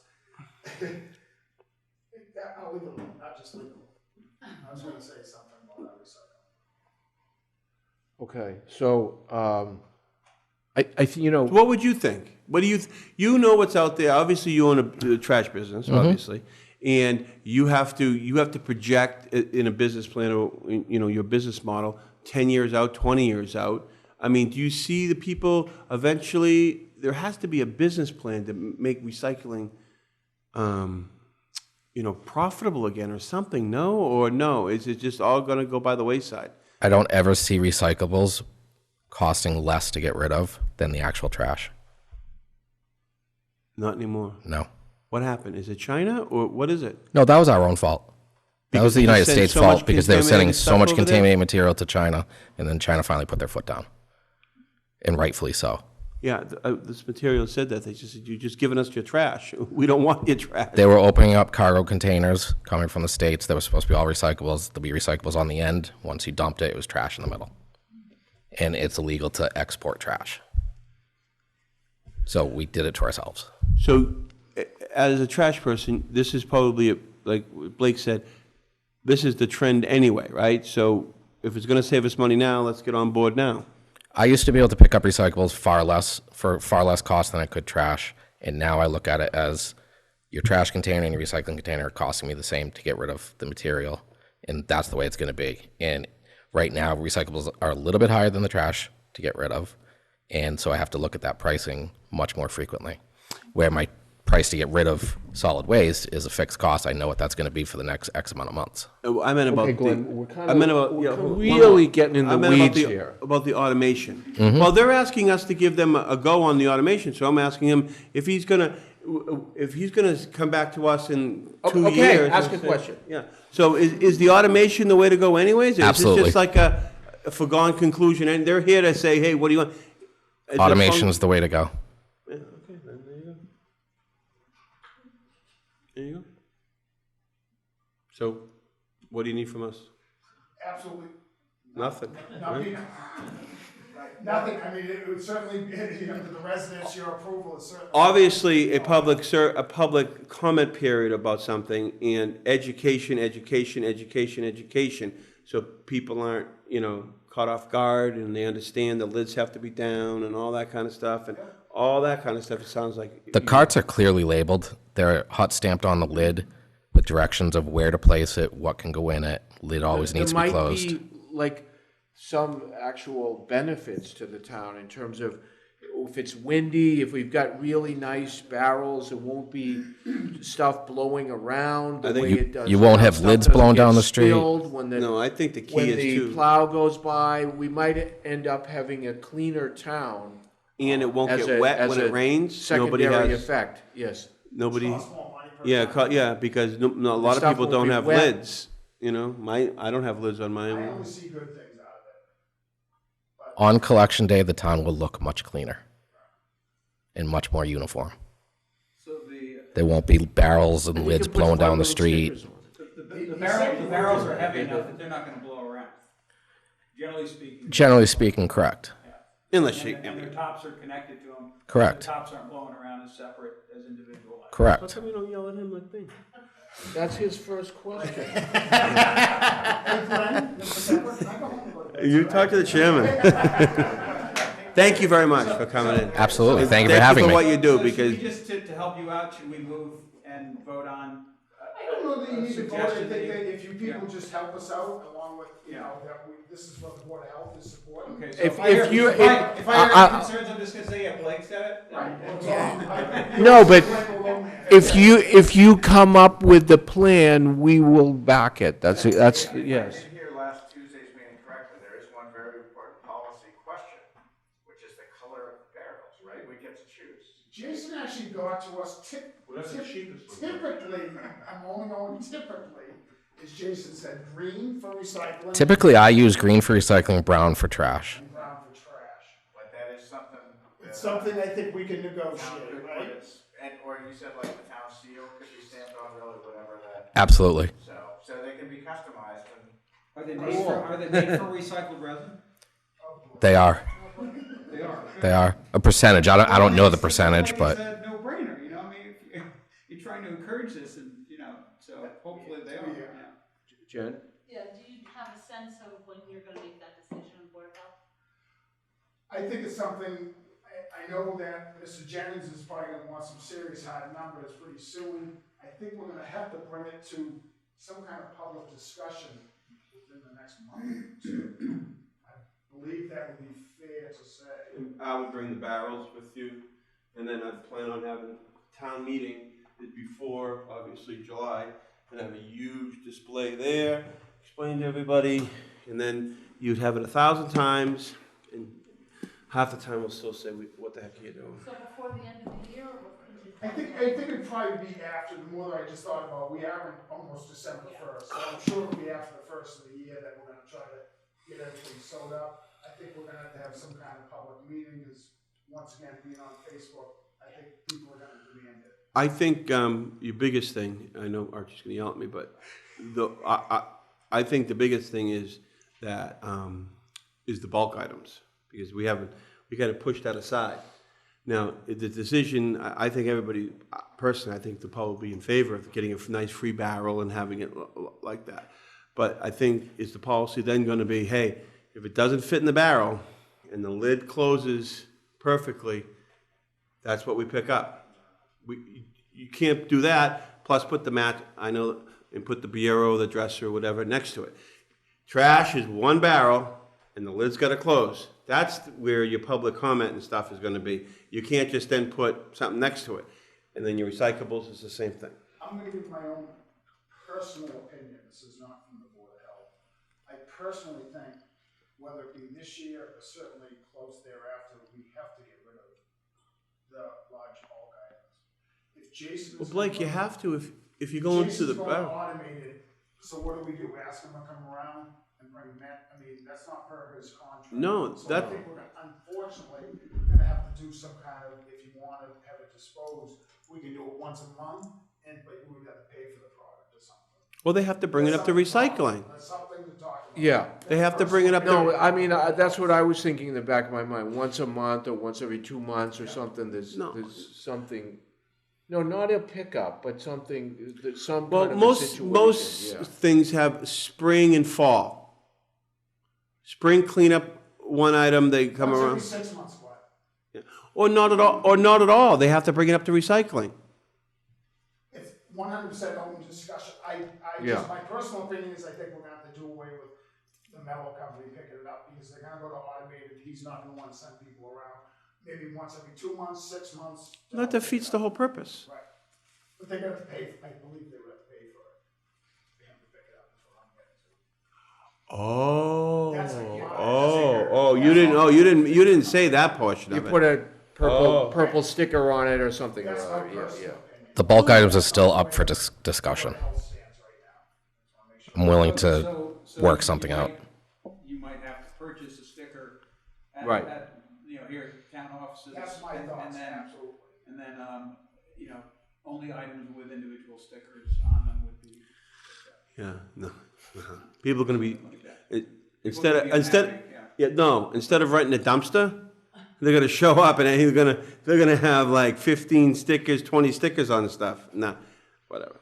Okay, if there's any problems with that, just email Mr. Kemper. No, but you know what I mean by no. It's like, hey, it fits in the barrel with the lid closed, or you gotta bring it to Mellow in Georgetown or up to recycling. Open for public comment when we have meetings. That's gonna be the biggest one. I think that's the biggest one you gotta get ready for, is to know, if it doesn't fit in the barrel, we don't take it with the lid closed. Tom will make sure we take care of that.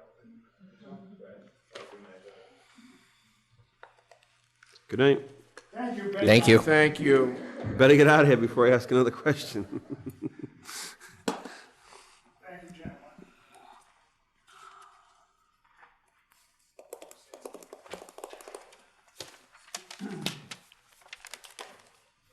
That's good to know that we're A, at least, right?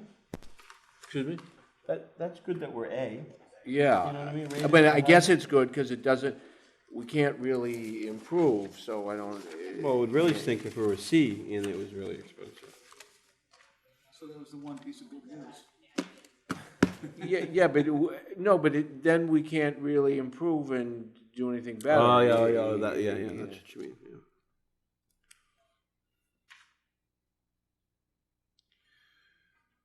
Make a motion to approve 2020 liquor licenses for the West Newbury Food Mart and G&N Enterprises Incorporated, DBA West Newbury Pizza Company. Further discussion?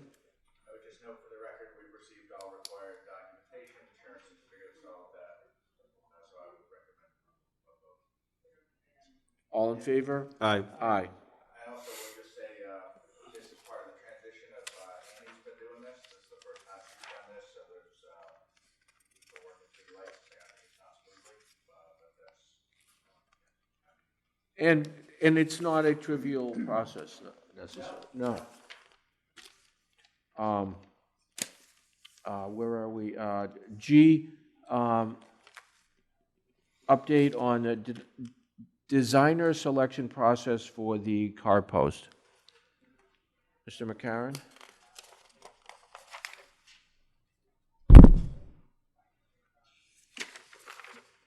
We have submitted our request for qualifications into the Central Register and also published in the newspaper. And we have a an optional site inspection on December 9th, 10 o'clock in the morning. And then all the responses are due on December 17th. We've had over 20 requests for the documents. Really? Wow. That seems like a lot. Yes. Because my next question, one of my questions is, what if what if we don't get a good response? What do we do? That's terrific. That's amazing. Yeah, that's great. So it means we're definitely going to get at least some actual ones. That's yeah. good. You get some competitive bids, hopefully. Next item is a draft of the committee charge for the car post building committee.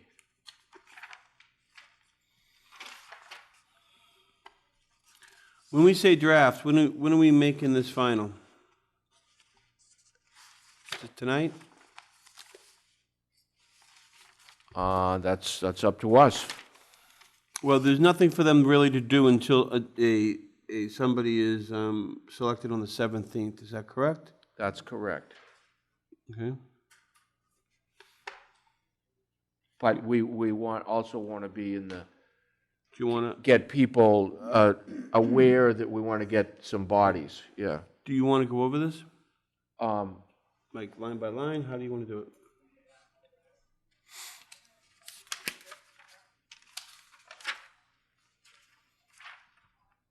I gotta find it first.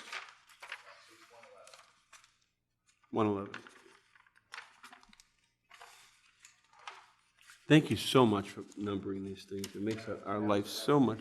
Well, you guys criticize it because I wrote it, so yeah, I don't need to go over it.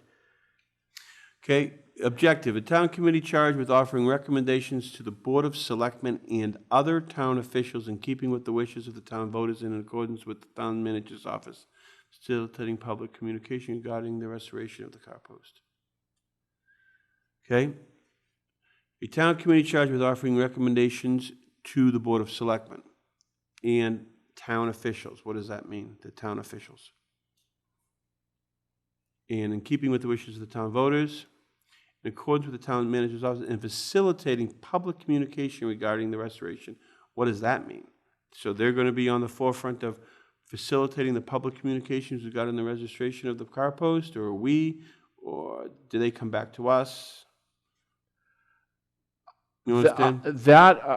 You can ask, actually, I didn't put that sentence in, the facilitating, so maybe Angus has an idea what he means. Mm-hmm. So Archie taken a first crack at the charge, and so I put that into the format of the last charge that was approved, and the last charge had an objective, so I kept that somewhat similar.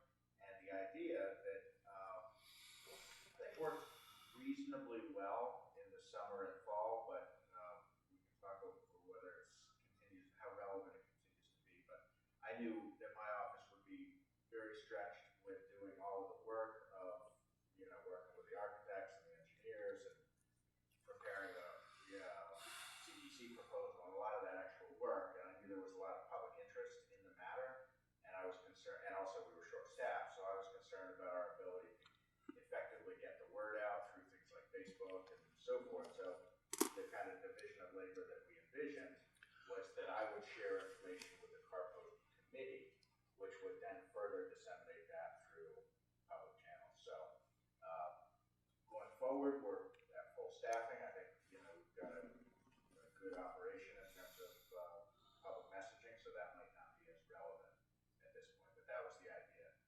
Mm-hmm. I have with the format that you, the outline that you just represented, I have no problem with that. But I just think it to be counterproductive if we have a committee then facilitating public communication. It could be different. I kind of think that's not the expertise that they're going to have. Yeah. I look at it more as we want to make sure that this is a good electrical system rather than whether they're gonna be having public communication. Yeah, well, what I look at, was I think is a great example, is the committee that I sit on with the high school. Well, that's what I was thinking too. Yeah, so, you know, you have the designers and they, you know, and this is obviously gonna be a smaller group, so you don't even need a working group to get things done and then come back to the bigger committee. But, you know, the designer will be working with the committee and working with, I would assume Angus or somebody from us, our staff, us. And then that information then would be come back to us and then for communication. I don't want them, I don't think the committee should have the responsibility of communicating to anybody. So I look at them working together to making sure that, you know, that the historical values of the town and what we really want, and it doesn't turn into, you know, something that looks something totally different, making sure that the electrical system is up to date, you know what I mean? Make sure we use, I noticed in other stuff, the energy is, you know, all that kind of stuff. And without the public No, yeah. broadcasting Yeah. part of it. That's so I kind of agree. Yeah. But because Striking everything after the semicolon under objective. so a town committee charged with After offering the recommendations to the semicolon. Board of Where is the Selectmen. semicolon? Or just strike the objective altogether. I don't know that it really adds. No, I think it's good to, Yeah, to have something. Then the committee's charged then to elect a chairperson and to schedule meetings complying with open meeting law and at least 1 month during the design construction phase of the project. Provide feedback to the select architect, engineering firm in order to maintain the overall design, keeping the wishes of the town, including the voters. Good. To evaluate the architectural drawings and specification as they are available for discrepancies, errors, and omissions before construction and bidding.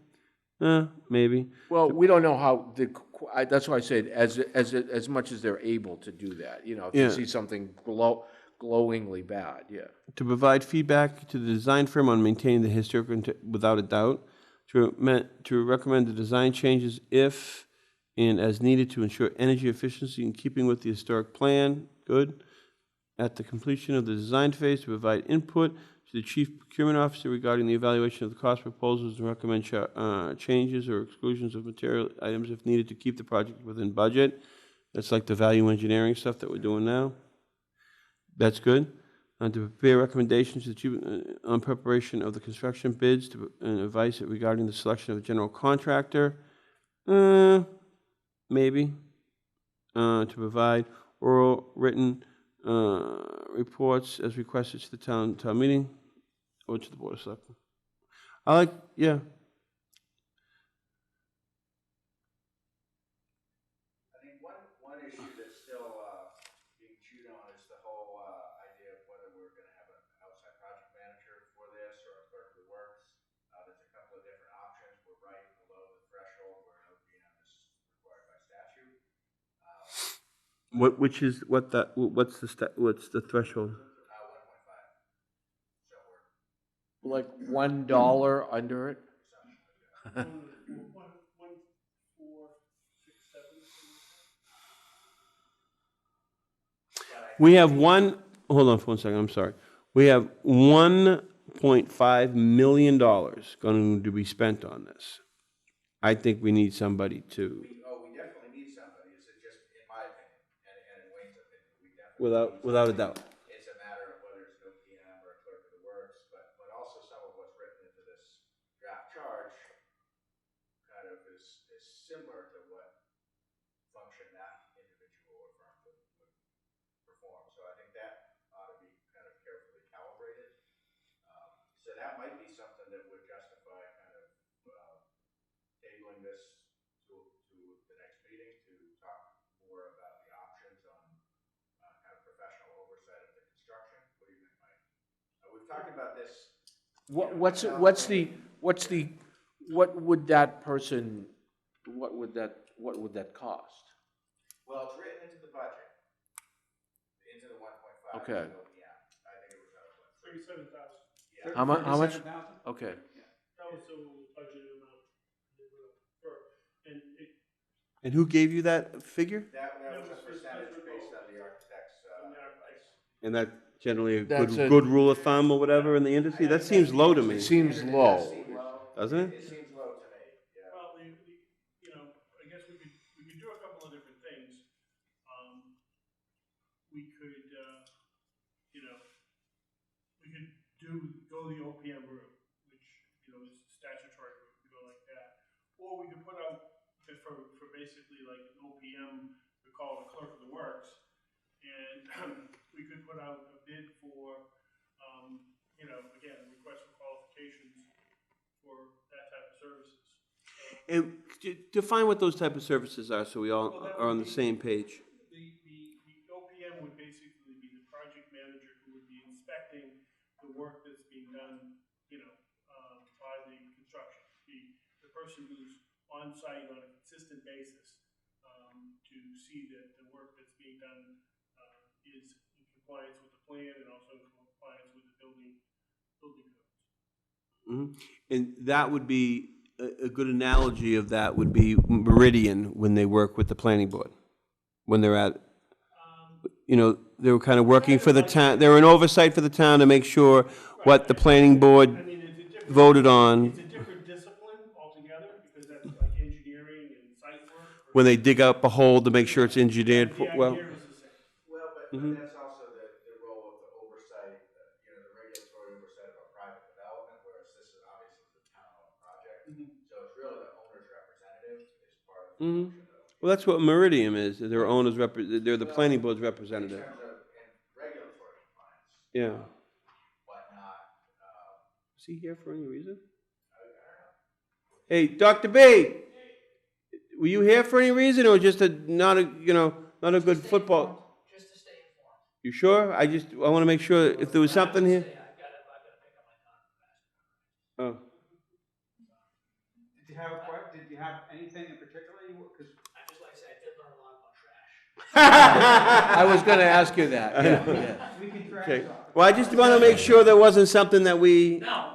because of all my questions, you couldn't get to or something. And Totally fine, I appreciate it. you got it. Thank you, guys. See you soon. Dr. B wants to learn about trash. Lucky him.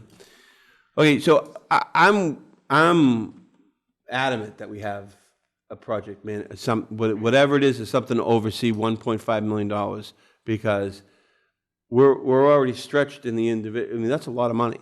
I mean, I know it's a statutory thing of 1.5. If it was $800,000, I would say the same thing. and everybody is in agreement at a staff level, whether you call it an OPM or call it a clerk of the works, but Wayne and I definitely, we all agree. So that individual would work, obviously, oversee for the town, but would that person then would work with that committee, with whatever committee we come up with, and kind of report to them, or report to Mike, report to you? Would report to me. Yeah, I would think they'd report to the person who's responsible for Yeah, I mean, obviously I'd be working closely with Wayne, you know. And like, you wouldn't pay a bill until he signs, or she signs off on it, and that type of stuff? Has to do that too. Yeah. They have to be. Yeah, the architect has to sign off, yeah. That would be, they do construction in management too, so you have it from both sides. But he would, or she would be coming to these meetings, these building meetings, wouldn't they? The OPM, project manager? On what the topic would be. I mean, I don't think that they necessarily would have to come to every meeting. If we had a meeting with the compost committee. To see what If you were color of the design- if you drapes, were color of the talking about drapes. you know, where to put bushes or Drapes, something yeah. like that, no, Or yeah. something like that, Yeah. that was really not relevant, but if it had to deal with construction, yes.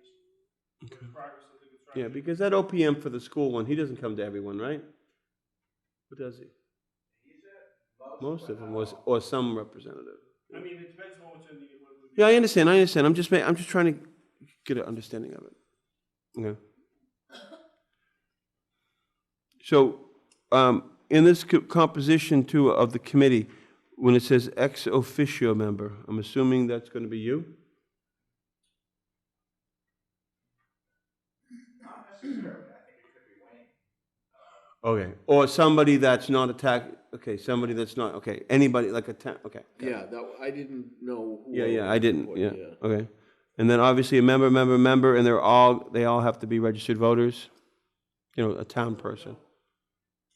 We could have anybody we wanted in the world, but I think it would be, I understand, but I think it would be important to have town residents, okay? But Yeah. they don't have to be necessarily registered voters.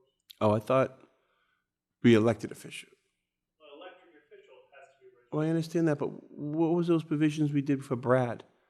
Remember he couldn't be on the, because he's, Because we put in our bylaw that he had to be a registered voter. and then we changed our bylaw. And we changed our bylaw Got to it. be a resident. We Got it. changed that? Yeah, a resident, yeah. Oh, okay. Yeah, okay, yeah, that's where I remember that from. Okay, what do you want to do?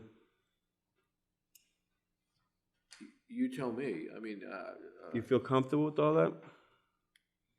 Do we want to, when's our next meeting? Is kind of the mechanics of what's the, kind of retains, call them an owner's rep. Whatever that is. Relative to this committee. And I think that, we want to make sure we're really clear on that, because obviously once you retain someone, they've got a scope of budget, and so they need to know if, if they're not budgeting going to all these extra meetings, and then all of a sudden the committee's expectations they are. So I'm not sure if we can answer that tonight, because I don't think, I think that, in my opinion, justifies a separate discussion where you have kind of the full options in front of you. but how do we know until we have that person? How do we know that? Yeah, we have to say what are our expectations, what are our expectations of that person, and how is that person going to be able to do, fulfill those expectations? The more, Maybe that person says, I'm not going to any meetings at night, or, yeah. well, then he can't, then he won't, part of the request for proposal will be part of that. We'll highlight it in there, you would have to select. No, but this would be like this person is not part of the general contractor.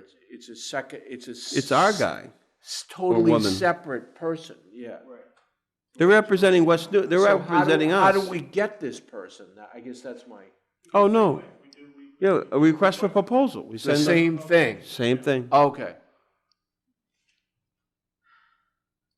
So, And there's been a lot of interest. I've already gotten contacted from a couple of people offering that service. Okay. As have I. Really?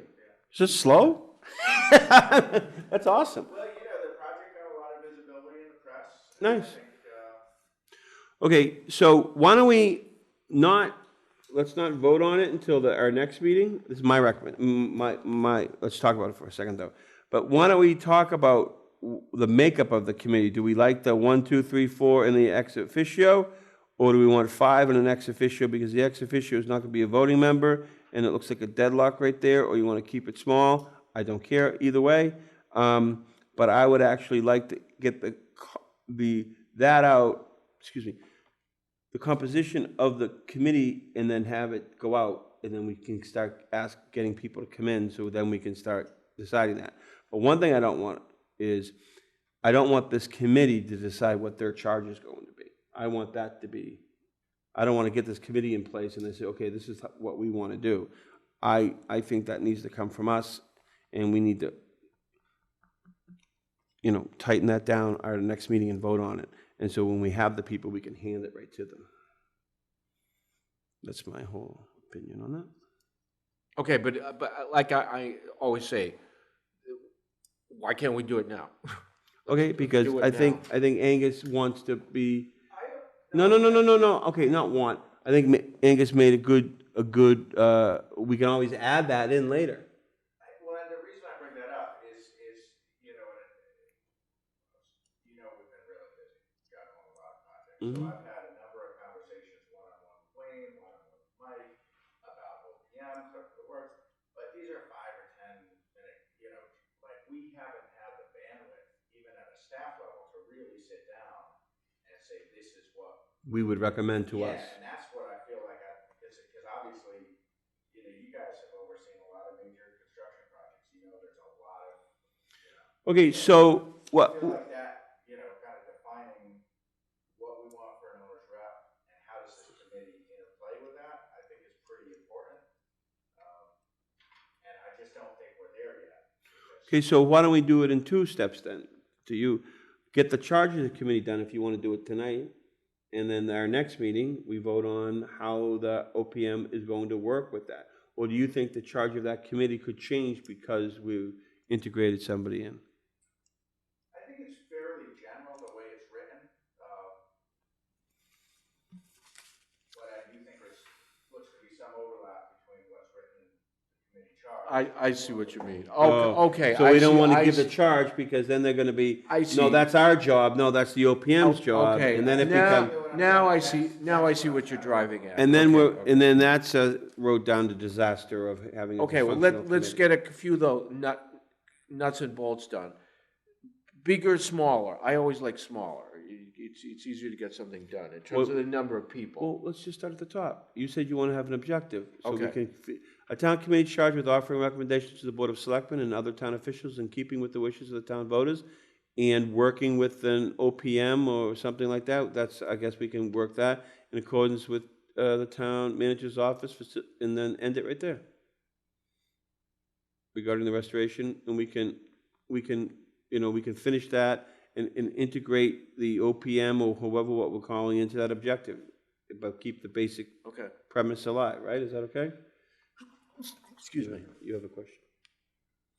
Rick? You need to use the microphone. I'm kind of confused what this committee is doing. We have an engineering problem. We're gonna What's the hire problem? to take the Oh, structure okay. as it is. Yep. And, Yep.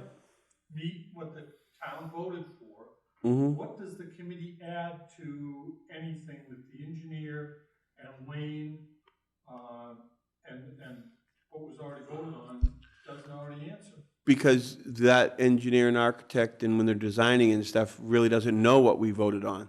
So who's going to give them that information?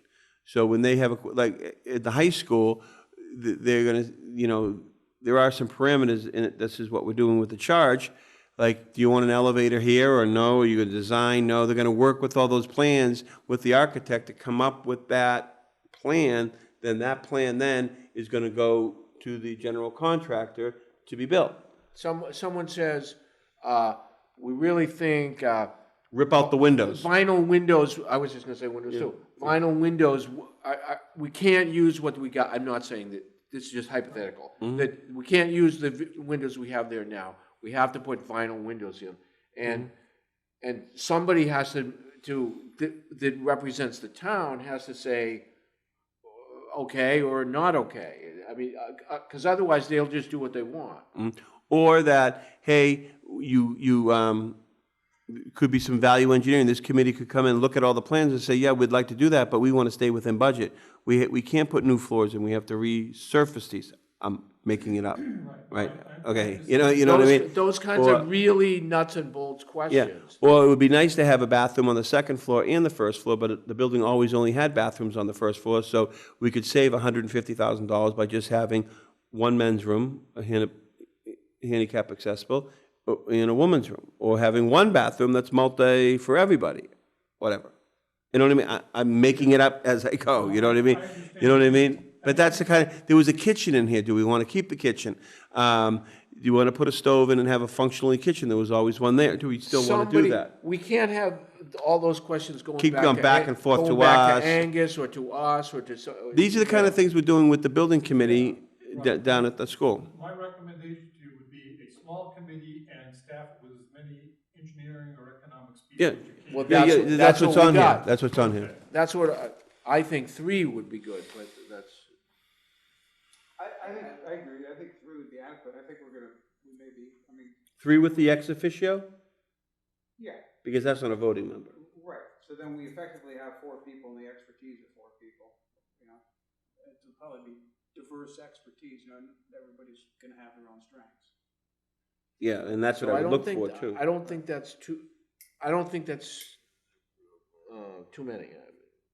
We're too, No, I mean, in other words, 4 is okay. I mean, 6 to me seems like even harder to get. Is there a Six people. scenario where there might be a single appointed individual who could serve this function? I say that for 2 reasons. For one, I get concerned about the quorum issue with a small committee. With a 3-person committee, as any two of them can't even have a conversation without posting the meeting legally.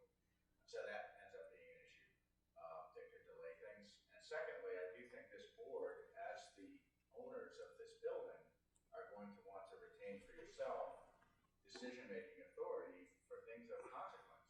Well, that's actually, And so if you that's what I have on my, that's what I have on my note on this, is what about the select, does the selectmen have any say guys on this? are representing, you are the owners of the building on behalf of the taxpayers. And so I think right now you've got the DPW director who's got a role, a major role in terms of the practical overseeing. He Mm-hmm. works, he reports to me and I report to you.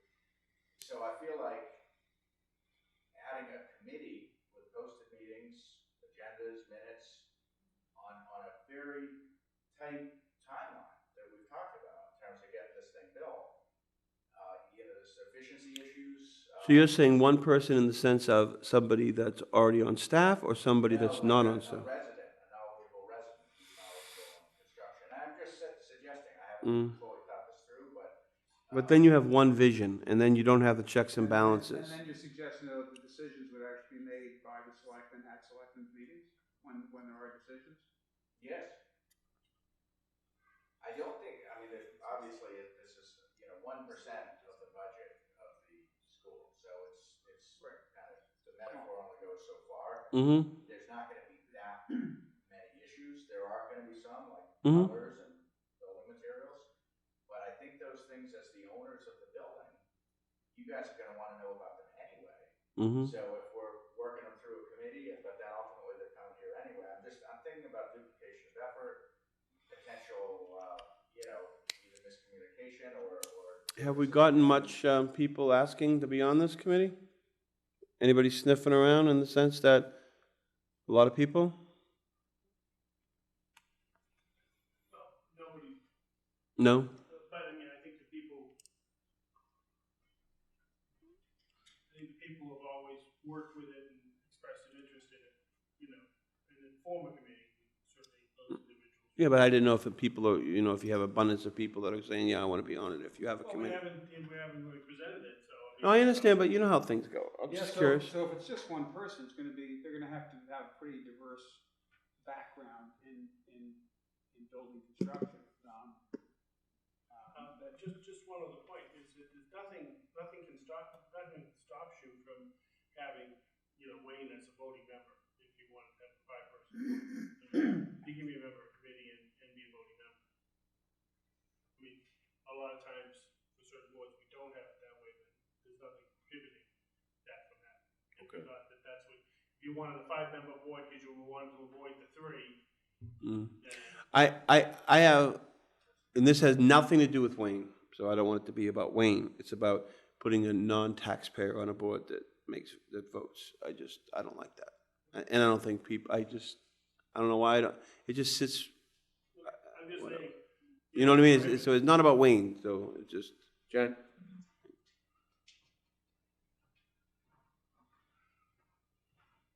Do you think that it is advisable, or I'm just wondering what you think about the idea of having just one person who's not going to be holding open meetings? It was a very close vote at town meeting, when you consider the 2/3 vote. There were a lot of people who were not for this project, and I think, I just wonder about how they might feel if they all of a sudden hear now there's no committee where they can go regularly and listen to how it's progressing. That's a good point. I didn't know that, but you're right. And the other question I have before I go back over there is, and this is a completely side issue, but are you guys, in terms of public messaging, are you guys going to come together with one name for this committee? It's listed as 2 different things on the agenda, and I think that for people who know about the history of the building, they understand that the car post and soldiers and sailors are the same. Is there a reason why you're not just picking a name? No. There was no. No. So there's no reason for that. It's just an oversight, yeah. Well, no, I wouldn't even say, the committee that was appointed last summer was the car post building committee. So we're looking at an updated charge of the car post building committee. Part of that is you could change the name of the committee to the soldiers. I guess that's what I'm asking. Yeah, the name of the building has been ever agreed as the soldiers sales. But people also call it American Legion, and they also call it the car post. I mean, that's a long history of names. No, I understand that, but. So what do you, is there, proposal. No, I just think when you're talking about public messaging, you know, from my perspective, it will be less confusing for people if you just choose one. I guess we have to be, we're not being consistent, yeah. Yeah, I think the soldiers and sailors is, you know, over the summer, that's what emerged and everyone agreed was really the best name to use, so that's what was. That was the original, right? Yeah, Yeah. and that's what it really was. Yeah, we're not doing it deliberate by any means. It's Sounds better anyway. It's Sounds easier to say car post, because you can just. And we all know what that yeah, means yeah, in this room, but yeah. the whole community might not Yeah. be up to it the same way. That's just my suggestion. Okay, So I say we have a three-person committee, and Wayne is the ex officio non-voting member. And then we finalize the charge next week. And I think we need to have a little bit more, the selectmen need to have some type of, this committee seemed to have, when I first initially read it, it just seemed to have a lot more power than, I don't know. I think it needs to come back to the selectmen for any good final decisions. But this is a committee that can work, you know, with the designer and the architect, and then obviously along with, I guess, at some point they become obsolete, because then it is what it is. After they work with the designer and architect, then it gets built. Then that's when the OPM or whomever is kind of starts going and making sure that's all been designed and it's you know, we're getting what we're supposed to be getting. Then that committee is kind of like. Well, once it's been designed, is that committee essentially done? And then it's the OPM or clerk of the works or whatever we decide to call it? Yeah, that's what I'm kind of talking out, because why do we need the committee anymore if all the decisions basically have been made, and now they're just being done? I guess inevitably with a project like this, there's things that come always up. something, Yeah, and yeah, we're talking about an old building. Right. Yeah. You never yeah, fix yeah. up anything. But What do you want me they're to do with this skeleton I just found in the closet? yeah. But yeah, they might not have to meet as frequently when it starts to go, but there might be some need. You're right. So is everybody, you want to do it that way or no? What? I could be happy with any of these. No, but no. I think, to go back to Archie's thing about the form of the composition of the committee, 3 people? Yeah. And Wayne as the ex 3 officio people and non-voting one member? ex officio, and I understand, Angus, the concern about 3 voting members and the members not being able to speak. I guess you can always talk with the ex officio member. He's not the voting member. Can you do that? If they're not, if Yeah. he's not, He's not a voting he or member. she is not a voting member, Huh. Okay. right? No? Never been asked a question before. Well, you want to have 5 people? No. So it's 3 people, they can't talk about something, they have to get a meeting. They got to do a meeting. We wouldn't be talking with the board. That's what you guys have. Yeah, that's what we have. We wouldn't be talking with the board, we'd talk to an ex officio, right? And we're I don't know, we're asking you that question. Now you're asking us back, and you don't have the question. It is what it is, but, so, is that going to change our mind of the number of people? We can get that answered, but, so is that still gonna change? No. You want more than that? No. Neither do I. So I think we should have 3, and then Wayne, the non-voting person, still be on the board. Does Wayne have the bandwidth for this? Yeah, are we putting something on his plate that he doesn't want? Specifically, I know that putting this out to bid and getting someone hired and getting the work done is going to be a huge amount of effort. I know we can do it, but I do think we need to think through just the creation of a committee. How many man hours of effort does that create? Because in terms of this board meeting regularly, of course you do, but you have dedicated staff who work full time to make sure that you're prepped and you have things in front of you, and you know your meetings are. So if you have a committee, someone's got to staff that committee, and is that simply parallel work that they'd already be doing overseeing the project? Maybe. Is it extra work? I think we need to think that through. Okay, let's hold off on this then, because I don't even know which way I want to go now.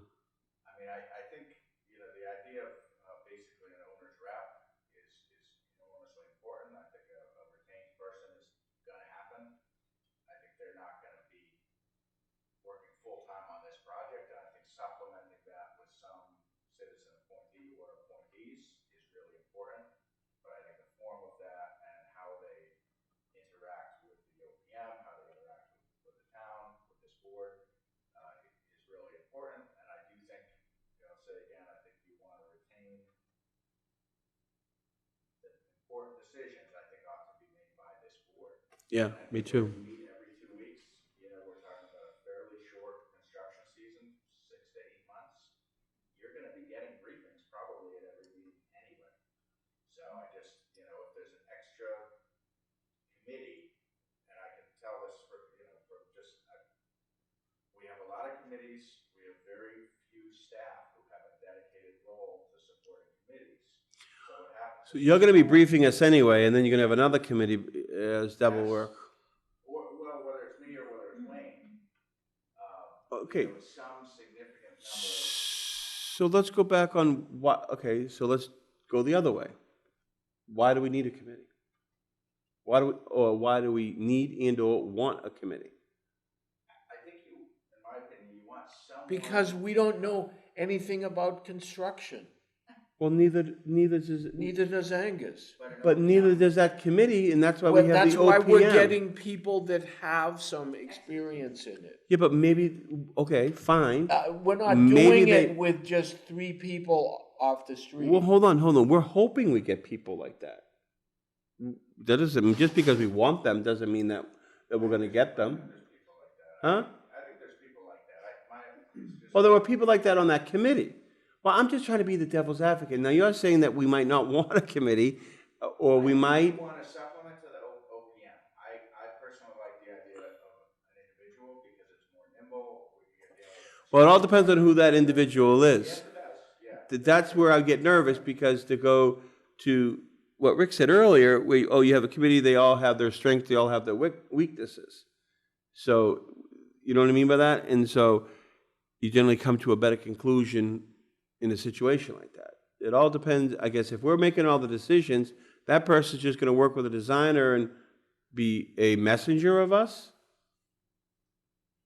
I don't know. No, but that means either that person has essentially complete decision-making power all on their own, or they're gonna bring a million questions back to the Board of Selectmen, and we're gonna be deciding, do we want a swinging door or that kind of door? We don't wanna make those kind of decisions. No, as long as it keeps up with the integrity Who's gonna of the make building. those decisions in the best interest of the town? Not the interests of the architect, because the architects say, this'll look cool, but we don't care if it looks cool. Everybody's got their own agenda, and somebody there has to speak for the town. And we don't wanna have to make decisions on how the windows open or that kind of thing. At least I don't. I agree. So that's what I mean. But then you have that committee, and now that committee meets. They're going to have minutes. Who's going to support that person? They have to have email addresses. They have to talk with the people. I know that's. So we have to figure that out. So why don't we come back with a couple? Are we asking too much for you to come back with a couple of different scenarios? At our next meeting, so we can maybe look at something where you could see how, we'll talk to Mike, and you guys could figure out the OPM thing and see, hey, if we have a committee, this is how it's gonna be, and we don't have anybody. No, let's decide right now, whether if we think one person or a committee, we ought to be able to make that decision. You know, it would be really valuable, and we obviously don't know this now, but it would be really valuable if we knew who was gonna be on the committee, because. There you go. If, you know, there might be an ideal person who would be just fine By themselves. Yep, well, that's what when I said, who's it gonna There might be? be another ideal configuration that's 3 people who have skills that complement each other and, you know, are good communicators, right? It almost seems as though it would be worth, you know, going as public as we can, that we will be forming a committee and see if if we can wait till our next meeting, see if anybody comes out in the next couple of weeks and identifies themselves. And then, you know, I mean, we will have to make a decision one way or another, but, you know, is it possible for us to, you know, make public between, you know, over the course of the next week, that, you know, that we're assembling this 1 to 3 person committee? Yep. And then our next meeting is on the 9th. and things aren't even opened up until the 17th. So if we make a decision on the 9th and we have a better understanding and we put a word out there to everybody, obviously, I would ask everybody that was on the previous committee, if they wanted, and put it out to the public too. Because there were people that were very qualified on that. But then again, when they say, okay, yeah, I might be interested, what's the charge? What am I gonna, what does it entail? Well, then we hand this to them, it says draft. Yeah, I think we've got a really good draft. Okay, fine. Right in the ballpark. Okay. So, hold on. Good job. Okay, so now, how do we communicate that? Do we put this over to Angus now again? Are you the one gonna? Yeah, I think, we could put something out basically saying, now that the designer selection process is formally underway, the town is, wants to ensure that we're properly organized to oversee the design process and construction process, that we deliver the end product the voters expect. And, looking for suggestions on how citizen volunteers can best supplement that effort. We've got a draft committee charge and calling for interest in the committee as well as any suggestions, because there's a lot of general contractors in town and people who have a lot of experience, with overseeing projects and can probably offer some great advice on tripwires we should avoid, or just don't want to get bogged down with, it's such a, and from going through a construction process, it's so quick. Right. And so if you have a committee and they have to post a meeting to make a decision, I don't see how that does anything but compromise the project schedule, which it becomes a cost issue. So I'd ask to have it on our December 9th agenda. Okay? You all right with that, Archie? You wanted to make some decisions tonight, I just like to keep things going, but but we have to make decisions next week because the thing's gonna. the other. I'm sorry. Our next meeting. Suppose on the so the project manager that can be come out of the budget. The It's already 1.5. Yeah. It's already, But so what about if there were any costs associated with this committee? If we needed you mean like some administrative costs or something? An administrative cost of the committee, could that come out of that budget or not? It's pretty tight, and I think. But we're talking like $800 or something. Yeah. Maybe, yeah. Yeah, but I would hate to start chipping away at that budget, because I think we might find out that we don't have enough in the budget. As always things go in construction with prevailing wage and all that kind of stuff, I don't mean, I literally mean like $800 for someone to take notes or something or other. Yeah. In the selectmen's budget, there's, for professional and. That's true, Other support type fees, Okay, I think we've beaten this to death. We've beaten a lot of things to death tonight. I know. I've been part of it. I can't be.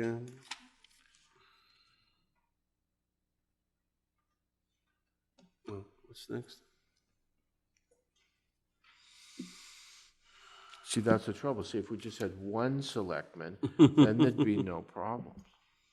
Update on the middle high school design process. Is that the next thing? Yep. We're in the midst of the value engineering process. We'll have one selectman, so we can have a king now? Yeah. Well, that's what You've been hanging around wants, Trump. yeah. A lot of progress was made at the last meeting. They were looking for 3.1 million in Bye, guys. cuts. They got 2.7 million. So Bye, Rick. a couple of items still on the table. That'll be taken up again at the next building committee meeting at December 10th. The other key point in here is the public hearing for the site plan review is scheduled to begin on December 3rd at 7 p.m. at the planning board. Mm-hmm. Is that in the annex, I thought? No? Or is that up in the planning board? Oh, no, you're correct, it's in the annex. Mm-hmm. I read my material tonight. Watch out. We saved the orchestra pit, Jen.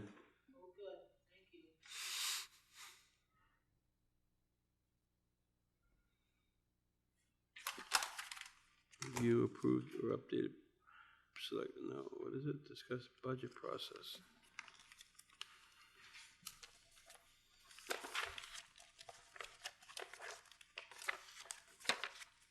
What's the budget, what page number is the budget process? So it starts on 122, but I do have a supplemental handout if you want to get into that.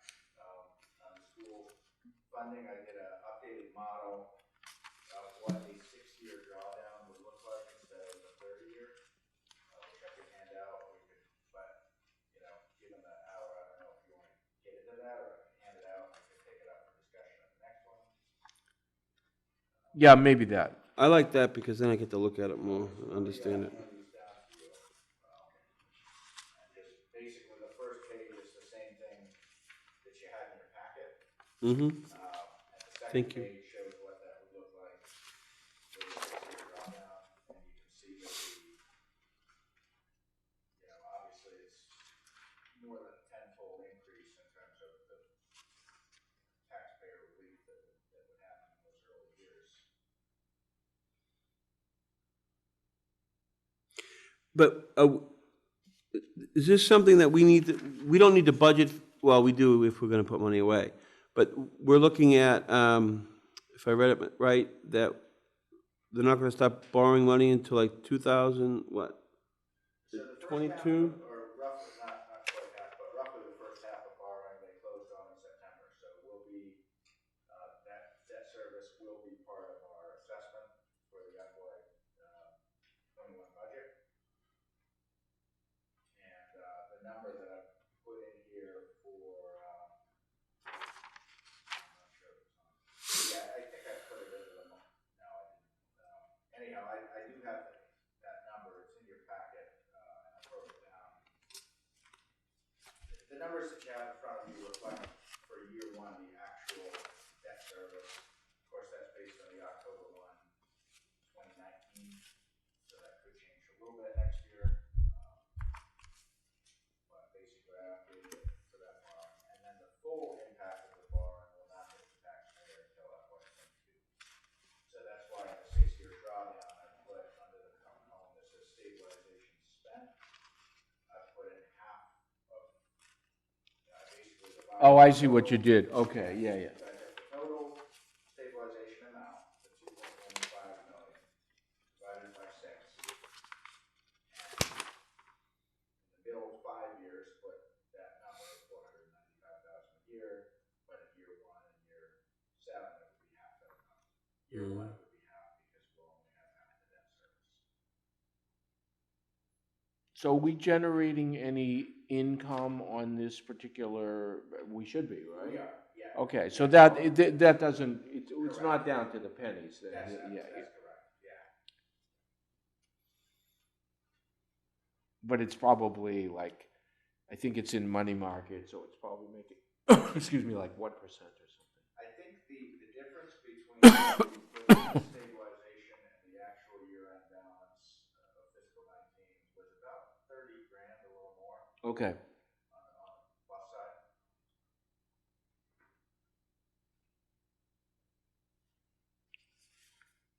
So I think, Glenn, you were getting at this. It's not a decision you make tonight, and it's not really a decision you make this year. The decision you make this year is what you want to propose to the voters to draw from stabilization, to both put into stabilization. What do we put in there rather than what we take out? Yeah. Right, but if you do start drawing it down for FY 21, that's obviously a decision you'll make is what number you put to the voters. And then you can have a model that says 6 years, but as you know, that's going to be a decision each year's town meeting ultimately is going to make of how much do they draw from stabilization to offset the tax impact. So the second page of this handout. Well, actually, no, you make a good point. We're actually are going to have to make that decision for the annual town meeting for FY 21 because we're going to decide, are we going to start taking anything out of that account? And that was the plan. Yeah. The 247 is coming out, and so on page 2, Glenn, and so we will have to decide for the annual town meeting, Do we want to take 100,000 out? Do we want to take 247? We have to make that decision, yeah. I think one thing that I. Or do we defer and use free cash? Or put more money in? I mean, I'd prefer not to, but whatever. There's a bunch of different ways, but Well, the whole point of this was to try and not have such a huge tax increase immediately. it's more of a rather than a spike, rather than a more.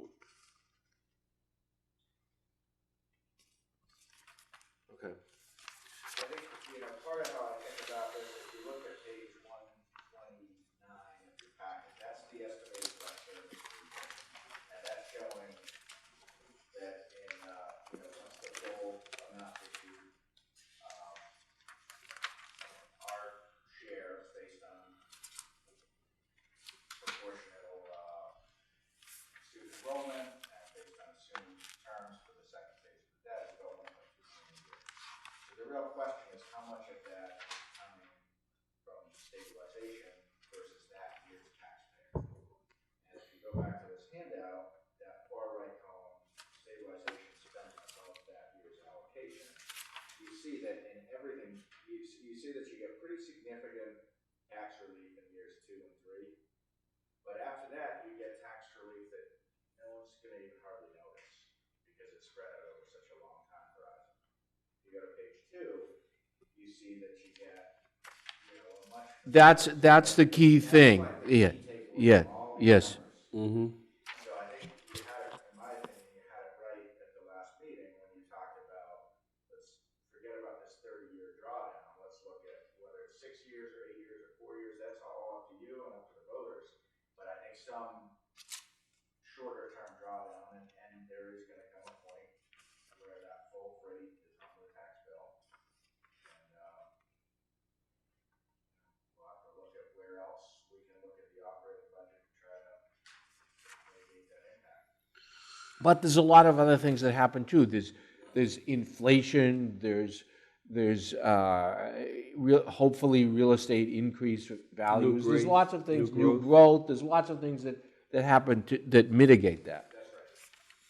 And there are other things that don't, like trash removal. I mean, we say, we're going to look at our operating budget to do that. Wells. And things like that. There's a ton of other stuff. Yeah.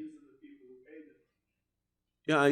No. I like that concept. I think Archie maybe Rick, whomever, came up with it. Hey, they paid the money in, they should be able to get the benefits, not spread it over 30 years when they're moved out of town.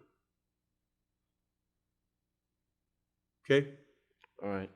So this model still needs some polishing, but it's definitely, This is good. This really shows what happens. So why don't we give him some direction in the sense of the model? Do you like the 6-year model? Do you think we should make it 8, make it 5, make it? I just sort of picked a number out of thin air. But, I know, but so he doesn't keep on have to work redoing the numbers. Do we like the 6-year one? What do you think, Angus? Do you think? I kind of like it. I mean, honestly, in real life, when you all are looking at the FY21 operating budget and you're asking me what's the estimated tax impact and sticker shock, and maybe you're going to want to pull more from school stabilization. That's in real life. In real life, every budget cycle for the next, as long as there's a balance in that stabilization fund, there's going to be a discussion by the chief elected board. do we want to take more? Exactly. Yeah. That's going to happen every late winter to spring for the next however many years in reality. So we can look at a model, and I think 6 years is a good number. And I think there's value to having that vision of what's your plan.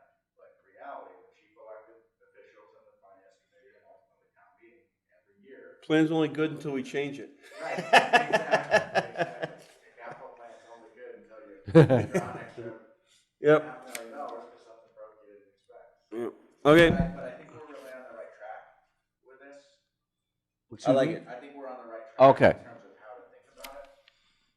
I like it. Okay. Joe probably won't like it. No, not at all.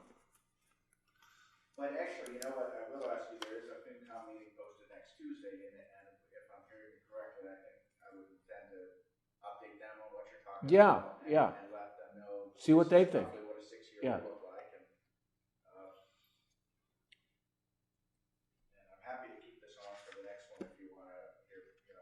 I would, could you mind? I would like to hear what they, I would hear, This is, Archie, as you said, this is probably the single biggest issue we're dealing with is this school construction, so. Mhm. Paying for it. Yeah, without a doubt.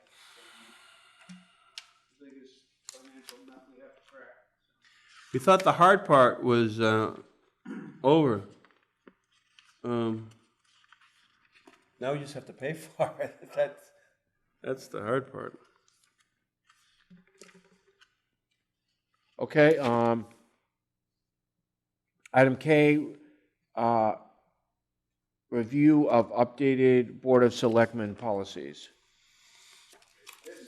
Can you give me the page numbers this is on, because It I've starts on, I've messed up on my page. it starts on, 133, I think. 132, there's a transmittal memo. Yeah. Got it.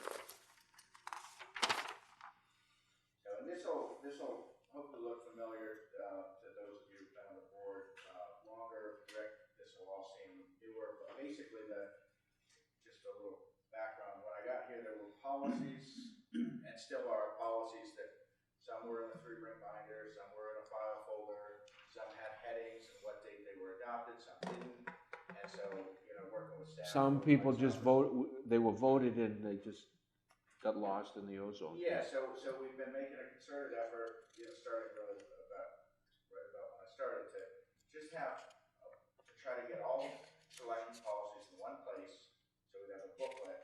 So I don't think everything in here is perfect, although I think it's all what you voted already, with the exception of the things I've called out, with the minor changes I've put before you, that items 2, 9, and 10. And then that OSHA policy, you voted it, but when you voted it, you didn't have it in writing in front of you. So I wrote it up exactly what you said, but you never actually wrote the language. So basically, I'm looking to set a baseline that these are the selectmen policies, and then anytime anyone asks, we've got a booklet, and we get a clear answer to the question. And then going forward, we can continue to adjust them, but I'm basically looking to just level set on what are the policies. Okay, having said that, Angus, number 24 is. Give me a page, please. Page 142. Thank you. Right at the top. It's just, that's not right. The Board of Selectmen do not have to approve reserve fund transfers. So that could be one we could. It's been for years that we had, but. This is the old vote, and it's been. You're right. 6 or 8 years ago, we changed it. Mm-hmm. I'd say it's statutorily that we're not even supposed to be doing it, but we were doing it all that time. So that one is completely wrong. We can find the one that we somehow. I think it's we don't know, it's not even any part of our policy, it's the FinCom's response. We're not supposed to be anything to do with that. Well, I think what was advocated was that the form had kind of a Dual signature place, yeah. They send it to the selectmen so that you would know. Just informational. Just information. Right.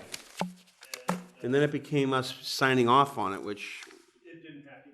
we're not supposed to. It has nothing to do with us. I know. You should know. Yeah. But as a policy, in the sense that, we don't have anything. So we have to dig out, that one is not close. And number 27, just an easy change, talking about the weather and the selectman's assistant will call the department heads and stuff. That's all you know. There is no selectman's assistant, so we have to just sort of change the words on that one. So those were the ones that sort of immediately stuck out on me, but. So what would be the? That severe weather, as you'll recall, that was formally amended last October. Right. Mm-hmm. But that change, said, on a practical matter, when there's a snow issue, it's going to be between myself and Jenny. Mm-hmm. So maybe that can simply Or snow or severe weather, it doesn't have to just be Yeah. snow. So, selectmen's assistant could be changed to assistant town manager. Yeah.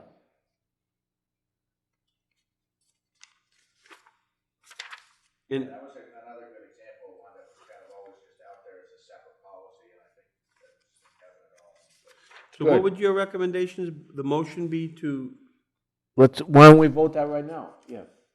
I mean, what's your recommendations, Angus, too, about the other ones? Let me draw attention to the changes, because like I said, 95% of what you have in here has already been voted, whether by this board or by prior boards. Mhm. Basically just ratifying it, and putting it all under one cover.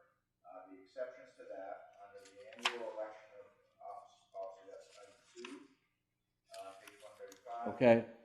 That just deletes the reference to the position that's no longer a position.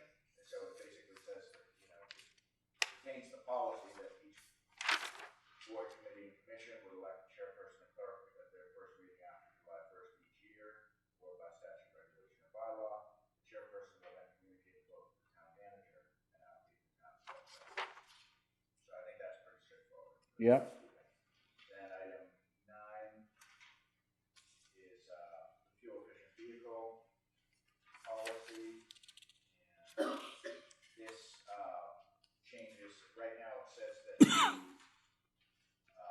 this in the very last line of the policy, under questions and enforcement, it says this policy is enforced by the Board of Selectmen. And I would propose to change that to this policy is enforced by the Chief Procurement Officer on behalf of the Board of Selectmen, because I think Mike, in his position, is best positioned on purchasing of vehicles and bidding and so forth, that he'd be the one that, as a practical matter, who would see if someone was buying a vehicle that didn't comply.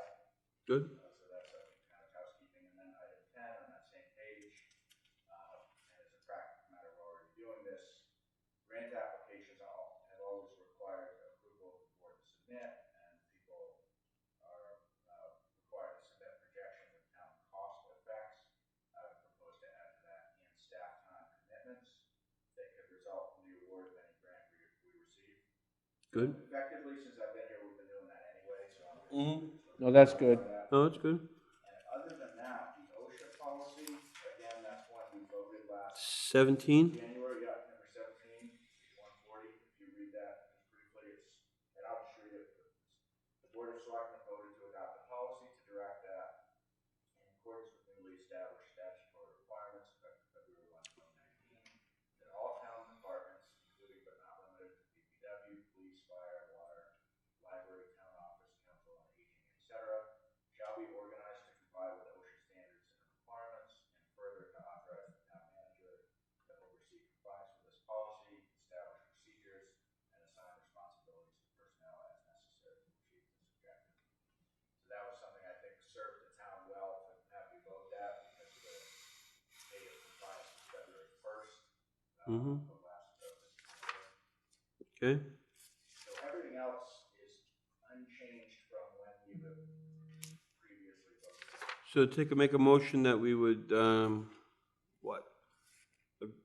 accept these changes and as, Yeah, I think accept the changes and ratify the production of a booklet of policies. yep, Does that sound right, Mike? Right, and this will be the date of the, as of Yeah. date. Yeah, and Yeah. then you'll see I put a signature line, and I may reformat the first 2 pages a little bit. Whatever you want to do. But I'd like to have you sign it. And the whole point, my whole point is just to have a definitive record of the policies, and I think that's gonna be good, because we should have that. Okay, so that's my motion. I'll second. So let's change 27 at the same time. Yeah, my motion was any changes too that were discussed tonight. Yeah, so I made the change to 27 as well as striking item 24 altogether, the reserve fund transfers. So you gonna renumber? Yep. Okay, any further discussion? All in favor? Aye. Aye. That's good. Thank you very much. That's good work. Work in progress for about 15 months, so it's satisfying. So you have a lot of pieces pulled together here. Yeah, so, but this is also great for you guys, because as you look at new policies you might want to consider or changing policies, we can all now be using the same information. It is, because for years we were, didn't we do that? I mean, we had no clue. Thank you.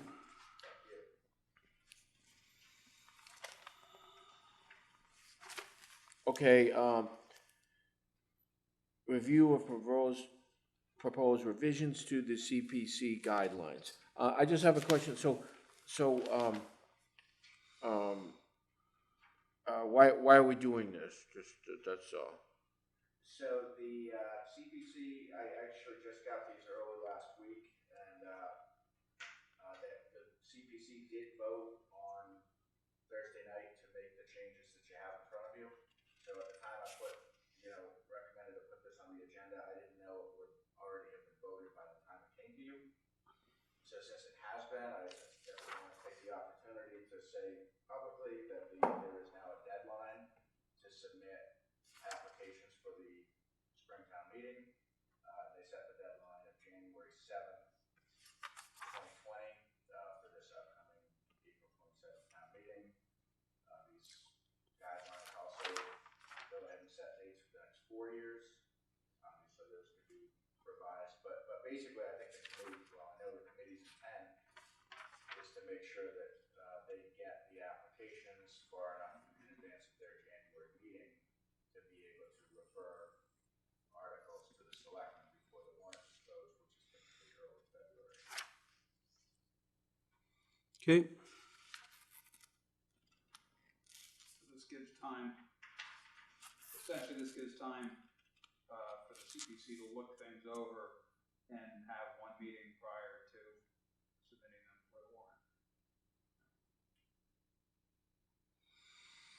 It's the first time they'll have a formally adopted deadline, so I definitely want to make sure the word gets out and anyone. Well, that's not true, but yeah. Oh, it's not? No. You would know, but yeah.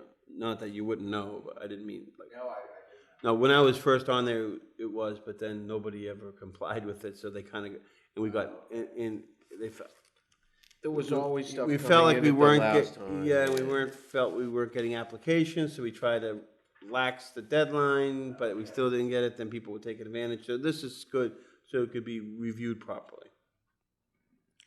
And there's also a timeline for the fall special town meeting prior to that. That wasn't there before, right? That was an addition. That was something in the draft that they circulated, it was called for July 1. Right. They moderated that a little bit, went to basically, somewhere around the 7th to 10th day of July. So it's really primarily informational.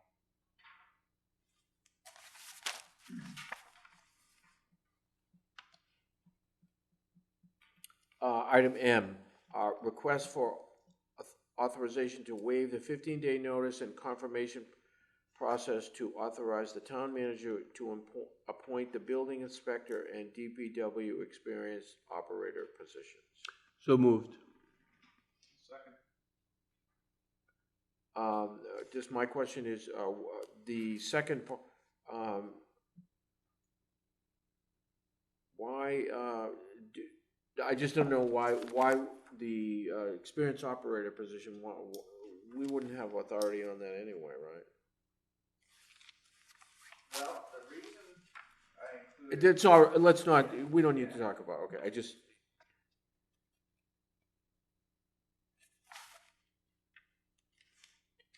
Okay, further discussion? All in favor? Aye. Aye. The agricultural preservation restriction on Brown Spring Farm. Need to approve it? Yes. So moved. I'll second.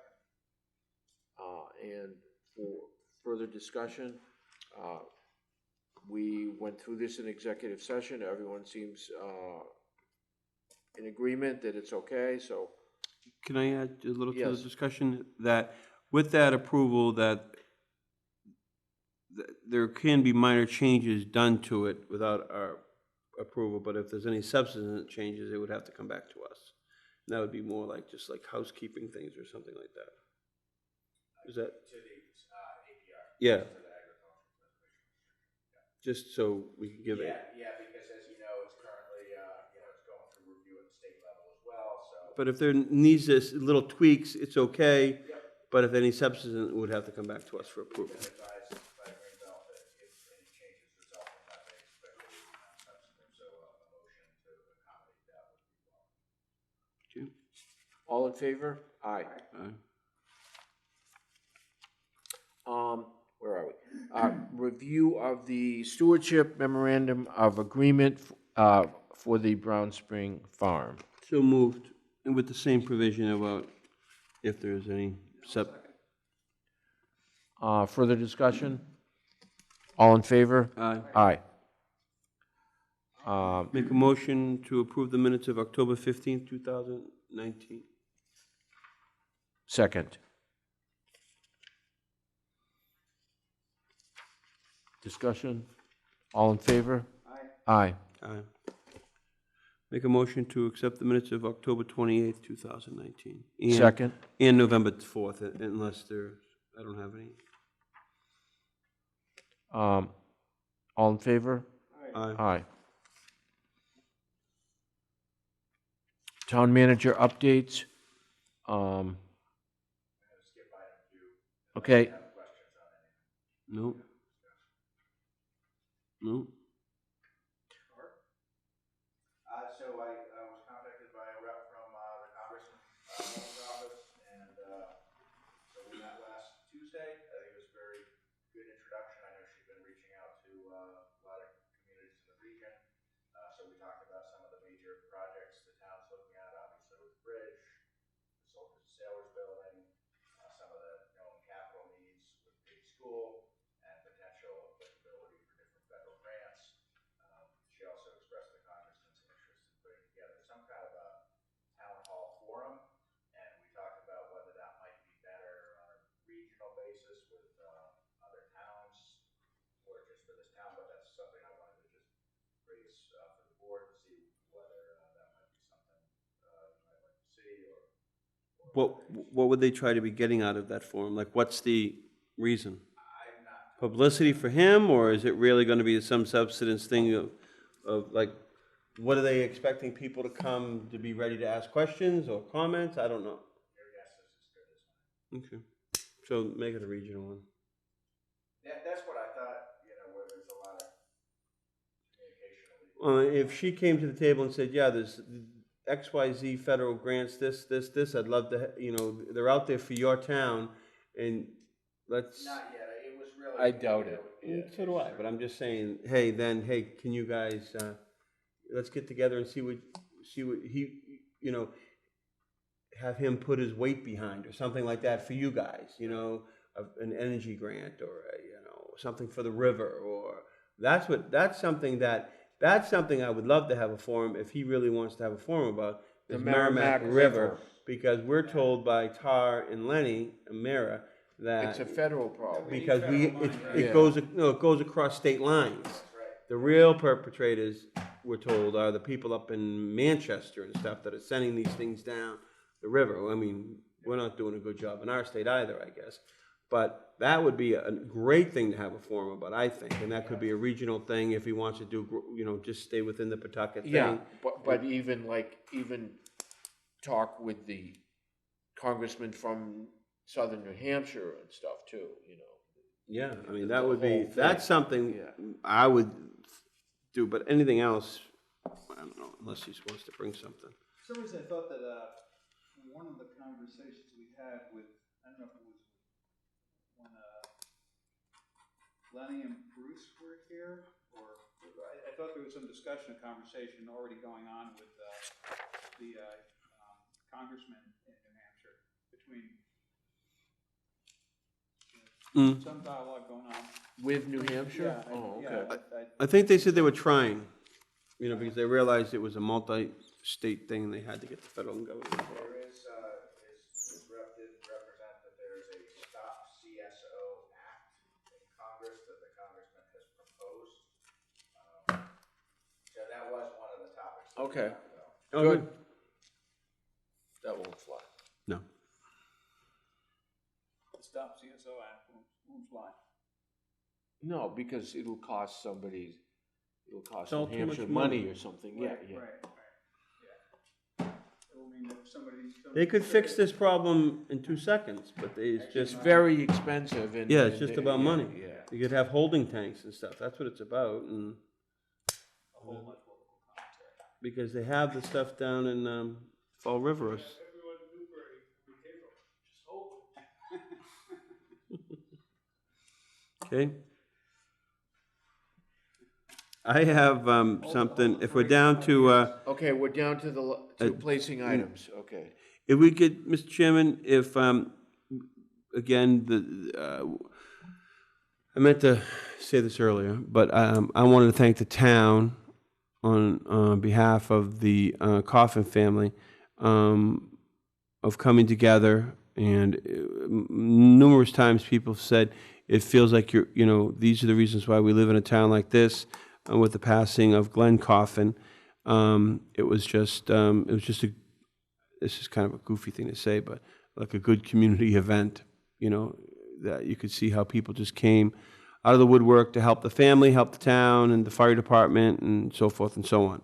But with that said, with his passing, now there is a position open in he was a constable, and I've been asked by one person if he could be considered.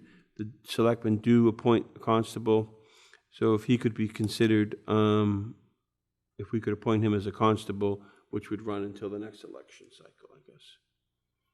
That person's name is Robin Shively. If at least we could put it out there if other people want to do it too, but if we could put that on our next agenda, that we appoint a constable. Okay.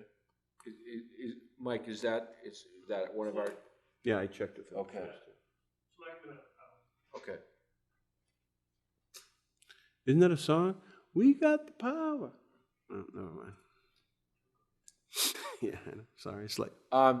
Have we established the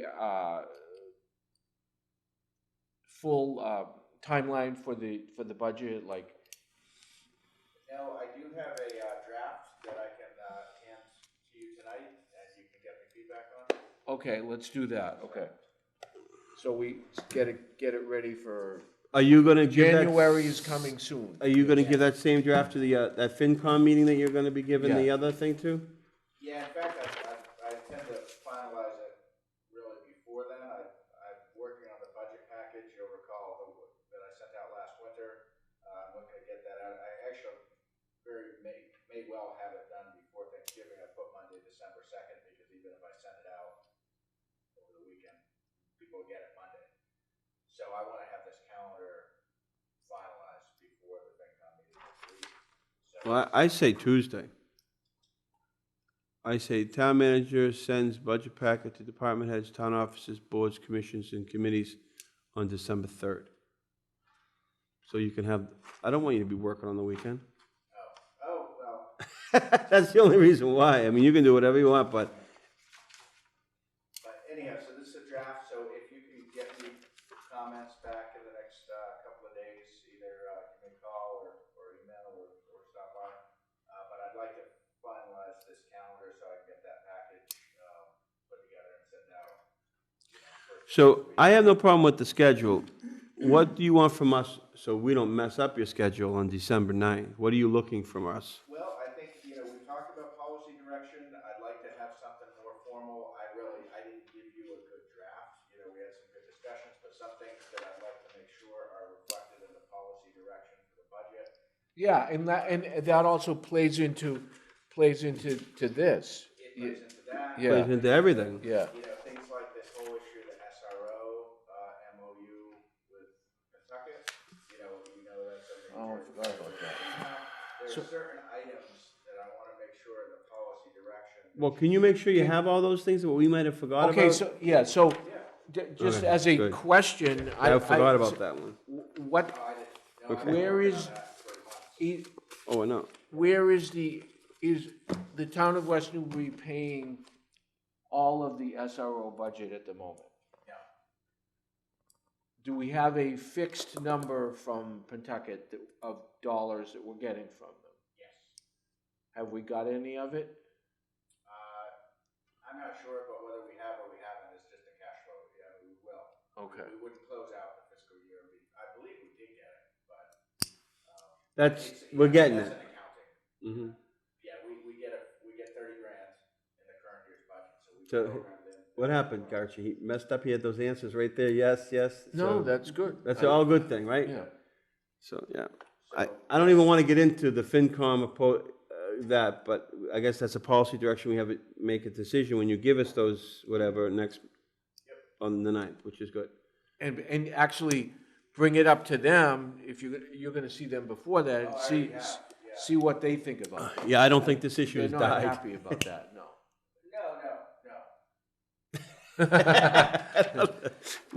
No. I like that because So there was talk about, dialogue with. you need to get near your microphone. You need to get near it. When, is there a plan? Mike. Oh, sorry. There was talk about having dialogue with the school district about cost sharing for the SRO, and I don't recall if we've talked about a specific time for doing that. We haven't. I've corresponded with the superintendent, we've met on this, But there is cost sharing. It's happening. It is happening. Yeah.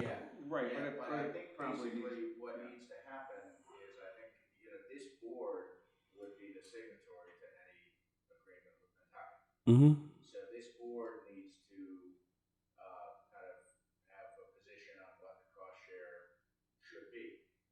And right now, I think, you need to hear from myself and the police chief, on what we think it ought to be. When will you have those things? I could, we can talk about that at the next meeting. Perfect. Okay.